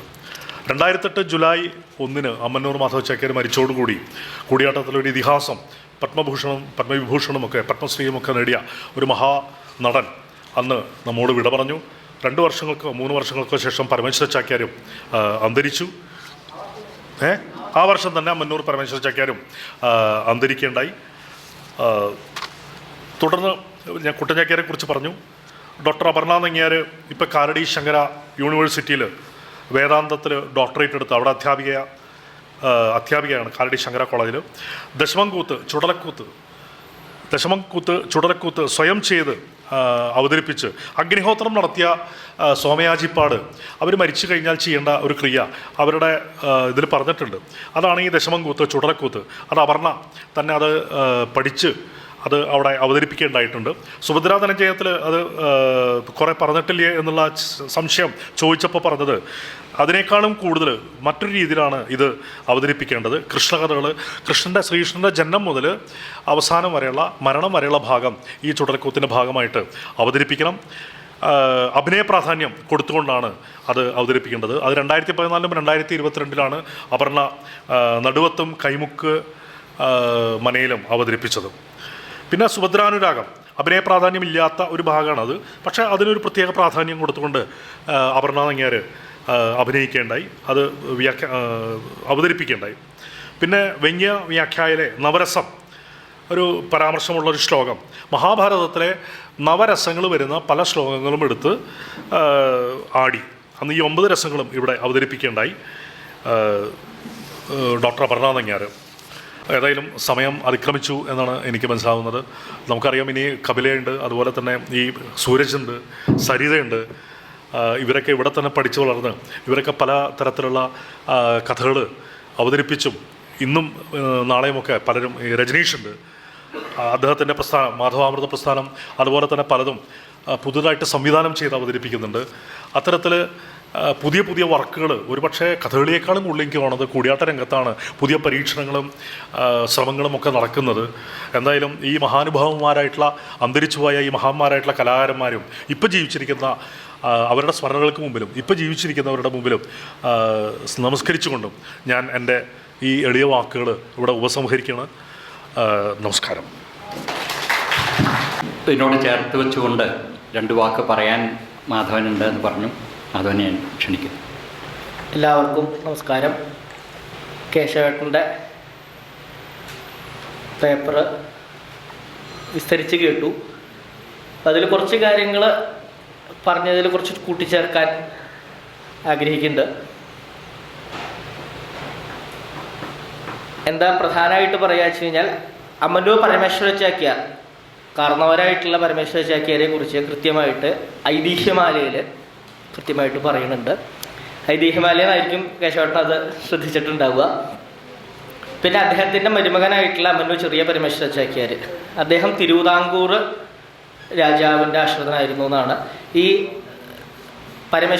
വലിയ പരമേശ്വര ചാക്യാരുടെ ആ കഥയുണ്ടല്ലോ, കല്ലെടുത്തെറിഞ്ഞു എന്നുള്ളത്, അതെന്താ വെച്ചാൽ അതിൻ്റെ പന്നിയൂർ കൂത്തമ്പലത്തിൽ നിന്നും മുടിയഴിച്ച് വന്ന് തിരുവിതാംകൂർ അവിടെ ശംഖുമുഖം കടപ്പുറത്ത് അവിടെ അങ്ങനെ നടക്കുമ്പോഴാണ് ഈ പട്ടി ഓടി വരുന്നത്. അത് കൃത്യമായിട്ട് ആ ഇതിൽ പറയുന്നുണ്ട്. ഇപ്പം രാജാവിനോട് പോയിട്ട് സായിപ്പ് പരാതി പറയണു. അപ്പോൾ ചാക്യാരെ വിളിച്ച് എന്താണ് കാരണം എന്നുള്ളത് ചോദിക്കണു. അപ്പോൾ ഇങ്ങനെയാണ് ഉണ്ടായത്, ഞാൻ കല്ലെടുത്ത് എറിഞ്ഞിട്ടില്ല. അപ്പോൾ സായിപ്പിന് സമ്മതിക്കുന്നില്ല. അപ്പോഴാണ് ഒരു കല്ലെടുത്ത് എറിയണ പോലെ അഭിനയിച്ചു, സായിപ്പിനത് ബോധ്യമായി എന്നുള്ള, അതാണ് അതിൻ്റെ ഒരു കഥ വരുന്നത്. അദ്ദേഹത്തിൻ്റെ മരുമകനായിട്ടുള്ള ഈ അമ്മന്നൂർ ചെറിയ പരമേശ്വര ചാക്യാർ തന്നെ അവിടെ തിരുവിതാംകൂർ രാജകുടുംബത്തിൽ അവിടെ ആശ്രിതനായിട്ട്, രാജാവിൻ്റെ ആശ്രിതനായിട്ട് നിന്നതായിട്ട് കെ ടി രാമവർമ്മയുടെ അമ്മന്നൂർ ചാക്യാർ എന്ന പുസ്തകത്തിൽ വായിച്ചിട്ടുണ്ട്. എന്നുവെച്ചാൽ ഈശ്വരപിള്ള വിചാരിപ്പുകാർ, അദ്ദേഹം വലിയൊരു കഥകളി നടനായിരുന്നു. അദ്ദേഹത്തിനെ അദ്ദേഹത്തിനെ അഭിനയം പഠിപ്പിക്കണമെന്ന് വലിയ പരമേശ്വര ചാക്യാരോട് ചോദിച്ചപ്പോൾ, രാജാവ് ചോദിച്ചപ്പോൾ സാധിക്കില്ല എന്ന് പറയേണ്ടായി എന്ന് മാത്രമല്ല, ചെറിയ പരമേശ്വര ചാക്യാരെ കൊണ്ട് അവിടെ 7 or 8 പ്രാവശ്യം അശോകവനികാംഗം കൂടിയാട്ടം അവിടെ അവതരിപ്പിച്ചു എന്നും അത് എന്തോ ഒരു ലോപം വന്നു പിന്നെ അവതരിപ്പിച്ചോളൂ, എന്തോ ഒരു ലോപം വന്നു പിന്നെ അവതരിപ്പിച്ചോളൂ എന്ന് പറഞ്ഞ് അവതരിപ്പിക്കുകയാണ് ചെയ്യുന്നത്. അപ്പോൾ ഒരു അശോകനീയാംഗത്തിന് വേണ്ടിയിട്ട് ഇവിടെ നിന്ന് മഠത്തിൽ നിന്ന് പോയിട്ട് ഇതുവരെയായിട്ടും കാണാണ്ടായപ്പോൾ വലിയ പരമേശ്വര ചാക്യാരെ അന്വേഷിച്ച് ഇങ്ങോട്ട് വരികയാണ്. അപ്പോൾ എന്താണ് ലോപം എന്നുള്ളത് അദ്ദേഹത്തിന് മനസ്സിലായത് പറഞ്ഞു കൊടുത്തു. അവസാനം ചെയ്ത അതിൽ ആ ലോപം ഇല്ലാണ്ടായപ്പോൾ രാജാവ് ചോദിച്ചു, മൂത്ത ചാക്യാർ എത്തിയിട്ടുണ്ട് അല്ലേ? ഉവ്. ഈശ്വരമുള്ള വിചാരിപ്പുകാർ അദ്ദേഹം മുഴുവൻ 7 പ്രാവശ്യവും ഈ അശോകവനിയാംഗം മുമ്പിലിരുന്ന് കണ്ടു എന്നാണ് കേട്ടത്. അങ്ങനെ അഭിനയം പഠിച്ചു എന്നുള്ളൊരു ഇത് കേട്ടിട്ടുണ്ട്. പിന്നെ ഇവിടെ ഉണ്ണായിവാരുടെ ഭാഗമായതുകൊണ്ട് വിഷയമായതുകൊണ്ട് ഇവിടെ അമ്മന്നൂർ ചാക്യാരോടാണ് എന്താ കൂത്ത് കാണാൻ വരാഞ്ഞെന്ന് ചോദിച്ചപ്പോൾ എൻ്റെ മാലകെട്ടൽ കാണാൻ ചാക്യാർ വന്നില്ലല്ലോ എന്ന് തിരിച്ചു ചോദിച്ചു എന്നുള്ളൊരു കഥ സിദ്ധമാണ്. മാത്രമല്ല കെട്ടിയ മാലയിൽ ശ്ലോകം സമാനമല്ല തന്നെ എഴുതി അത് ചാർത്തി എന്ന് പറയുന്ന ആ വിഷയം തന്നെ ആ ചാക്യാര് അന്നത്തെ കൂത്തമ്പലത്തിൽ പറഞ്ഞിട്ടുണ്ട് എന്നുള്ളതും കേട്ടിട്ടുണ്ട്. അത് ഈ ഭരതൻ്റെ പാതുക പട്ടാഭിഷേക സമയത്താണ് ആ കഥയാണ് അതിനോട് ബന്ധിപ്പിച്ചിട്ടാണ് പറഞ്ഞേക്കുന്നത് എന്ന് കേട്ടിട്ടുണ്ട്. എന്തായാലും അമ്മന്നൂർ ചാക്യാർ കുടുംബത്തിനെ വളരെ നന്നായിട്ട് അറിയാവുന്ന കേശവേട്ടൻ തന്നെ ഇതിന് ഉദ്യമമെടുത്ത് അത് വളരെ ഭംഗിയായിട്ടുള്ള രീതിയിൽ തന്നെ അത് പറയുകയുണ്ടായി. വളരെ സന്തോഷം. അതിൻ്റെ കൃതജ്ഞതയും കുടുംബത്തിൻ്റെ പേരിലും എൻ്റെ പേരിലും കേശവേട്ടനോട് പറയുന്നു. നന്ദി, നമസ്കാരം. കൂത്തും കൂടിയാട്ടവും ഇത്ര ഗംഭീരമായിട്ട് അത് വളർന്ന് ലോകോത്തരമായി യുനെസ്കോൻ്റെയൊക്കെ അംഗീകാരം കിട്ടിയതിൻ്റെ പിന്നിൽ ഈ അഭിനയത്തിന് ചേർന്ന താളം കൂടി അതിന് പ്രധാനമാണ്. അതുകൊണ്ട് ഈ കേശവൻ്റെ പ്രബന്ധത്തെക്കുറിച്ച് 2 വാക്ക് സംസാരിക്കാനായിട്ട് ആ താളം എന്ന ഭാഗത്തിൻ്റെ പ്രതിനിധിയായിട്ട് കലാമണ്ഡലം ഹരിഹരപുത്രനെ ക്ഷണിക്കുന്നു. ശ്രീ കെ കേശവൻ അദ്ദേഹം അവതരിപ്പിച്ച പ്രബന്ധം എന്താണ് ചാക്യാരേശൻ കൂടിയാട്ടത്തിന് നൽകിയിട്ടുള്ള സംഭാവന എന്ന് അതിഗംഭീരമായിട്ട് വിസ്തരിച്ചു. 2 മഹാമേരുക്കളെ തന്നിട്ടാണ് അദ്ദേഹം തിരിഞ്ഞു പോയത്. അതിൻ്റെ പിന്നാലെ തന്നെയാണ് കുട്ടൻ ചാക്യാർ ആശാൻ ഇവിടെ ഉണ്ട്. അതും അദ്ദേഹം ഒരു മഹാമേരു പോലത്തെയുള്ള ആൾ തന്നെയാണ്. പിന്നെ എനിക്കൊരു സംശയം ഉള്ളത്, ഇപ്പം കേശവജി പറഞ്ഞ പോലെ കലാമണ്ഡലം തുടങ്ങുന്നതിന് മുമ്പ് അവിടെ കൂടിയാട്ടക്കളരി തുടങ്ങി എന്ന് പറയുമ്പോൾ അത് 150ാമത്തെ വർഷമാവും. അപ്പോൾ നമുക്കത് വീണ്ടും ആഘോഷിക്കാനുള്ള സമയമായി. അതും കൂടി ആലോചിക്കേണ്ട വിഷയമാണ്. അത് മാത്രമല്ല, ഈ കളരി ചാക്യാരാശൻ്റെ പേർക്ക് തന്നെ വേണമെന്ന് നിർബന്ധിക്കാൻ കാരണം, മാധവ ചാക്യാരാശൻ നിർബന്ധിക്കാൻ കാരണം ഇതന്നെയാണ് ഇരിക്കാം എന്ന് എനിക്ക് തോന്നുന്നു. അത് വേണുട്ടൻ പറയുന്നുണ്ടായിട്ടുണ്ട് ഇവിടെ. എന്നിരുന്നാലും എന്തൊക്കെയായാലും അദ്ദേഹം അവതരിപ്പിച്ച ഈ പ്രബന്ധത്തിൽ പക്ഷെ ഒരു കാര്യം കൂടി വിട്ടിട്ടുണ്ടല്ലോ, വില്ലുവട്ടത്ത് നമ്പ്യാർ മിഴാവ് കൊട്ടണമെന്നല്ല, അതുകൂടി പറയണം. കാരണം കുഞ്ഞിപ്പിള്ളക്കുട്ടി നങ്ങ്യാരമ്പൂത്ത് വളർത്തിക്കൊണ്ടിരുന്ന സമയത്ത് ഇവിടുന്ന് നിർമ്മലേശിയും ഇവരൊക്കെ എല്ലാവരും പഠിക്കലൊക്കെ ഉണ്ടായിരുന്നു. അതും കൂടി ഞാനൊരു മിഴാവ് കലാകാരൻ എന്നുള്ള നിലയ്ക്ക് ഞാൻ സൂചിപ്പിക്കുകയാണ്. എന്തെങ്കിലുമൊക്കെ ഉണ്ടെങ്കിൽ ശ്രമിക്കാം. ശ്രീ ഇല്ല, എനിക്ക് 94 മുതൽക്ക് ഞാനും ഈ ഗുരുകുലത്തിൻ്റെ ഭാഗമായിട്ട് നിൽക്കുന്നതാണ് ഇപ്പോഴും. എനിക്കും അതിനൊരു സംതൃപ്തിയുണ്ട്. കാരണം ഇത്രയും കൊല്ലം ഇവിടെ നിൽക്കാൻ സാധിച്ചല്ലോ. ആ മഹാമേരുക്കൾ ചെയ്തിട്ടുള്ള ഈ സ്ഥലത്ത് എനിക്കും കൂടി പങ്കെടുക്കാൻ സാധിച്ചതിൽ ഞാൻ വളരെ ഞാൻ മാത്രമല്ല, ഞങ്ങളെല്ലാവരും, രാജീവായാലും ഞാനായാലും നമ്പ്യാരായാലും എല്ലാവരും ഇവിടെ ഗതാർത്ഥരാണ്. സന്തോഷമുണ്ട്. ശ്രീ കെ കേശവൻ അദ്ദേഹം അവതരിപ്പിച്ച ഈ പ്രബന്ധത്തിന് അദ്ദേഹത്തിനോട് നന്ദിയല്ല, സ്നേഹം, നന്ദിയോടുകൂടിയുള്ള സ്നേഹം ഞാൻ നേരാണ്. എല്ലാവർക്കും നമസ്കാരം. ശാസ്ത്രീയ കല എന്ന് പറയുന്നത് കലയിൽ നിന്ന് ഏറെ വ്യത്യസ്തമാകുന്നത് അത് പഞ്ചശീലങ്ങൾ നിത്യക്രിയയിൽ കൂടി ഇത്രയൊന്നും കാലം നിത്യവൃത്തിക്ക് പോലും വകയില്ലാതെ അതിനു ശ്രദ്ധിക്കാതെ വളർത്തിക്കൊണ്ടുവന്ന ആ മഹാഗുരുക്കന്മാരെ ഭാഗ്യം കൊണ്ട് ആ കലയുടെ മേന്മ കൊണ്ട് ലോകം അംഗീകരിച്ചപ്പോഴാണ് ഇന്ന് ആ കലാകാരന്മാർക്ക് അത്യാവശ്യത്തിന് ജീവിതത്തിനുള്ള കാര്യം പോലും കിട്ടുന്നത്. ഏത് കാര്യവും നിലനിൽക്കണമെങ്കിൽ അതിന് കവചം വേണം. ആ കവചം കലയ്ക്ക് വേണ്ടത് ആസ്വാദകരിൽ നിന്നാണ്. ആസ്വാദകർക്ക് ഇതിനെക്കുറിച്ചുള്ള ജ്ഞാനം കൊടുക്കുമ്പോഴാണ് ആ ആസ്വാദകർ ഇതിനോട് ബന്ധപ്പെട്ട് വരുന്നത്. കേശവൻ്റെ ഈ പ്രബന്ധം ഈ പുതുയുഗത്തിൽ, പുതുവർഷത്തിൽ ഇത്രയും കാലം ആരൊക്കെ വരുന്നു എന്നത് നോക്കാതെ ഇവിടെ ഈ കൂടിയാട്ട മഹോത്സവം നടത്തുന്ന ഈ കലാകാരന്മാർക്ക്, ഇങ്ങനെയുള്ള ആസ്വാദകർക്ക് ഇതിനെപ്പറ്റി അറിവ് കൊടുത്തതിൽ, ഈ കൂടിയാട്ട മഹോത്സവത്തിൻ്റെ ആരംഭ ദിനത്തിൽ തന്നെ അത് നടത്താനും സാധിച്ചതിൽ ഞങ്ങൾക്ക് ഏറെ കൃതാർത്ഥതയുണ്ട്. അത് സൂചിപ്പിക്കുന്നതിന് വേണ്ടി കേശവനെ ഞങ്ങളുടെ സ്നേഹം എന്നുള്ള അതിൻ്റെ അടയാളമായിട്ടുള്ള സുവർണ ജൂബിലിയുടെ മുദ്ര അണിയിക്കുന്നതിനായിട്ട് ഈ നമ്മുടെ കഥകളി ക്ലബിൻ്റെ പ്രസിഡന്റ് അനിയൻ മംഗലശ്ശേരിയെ ക്ഷണിക്കുന്നു.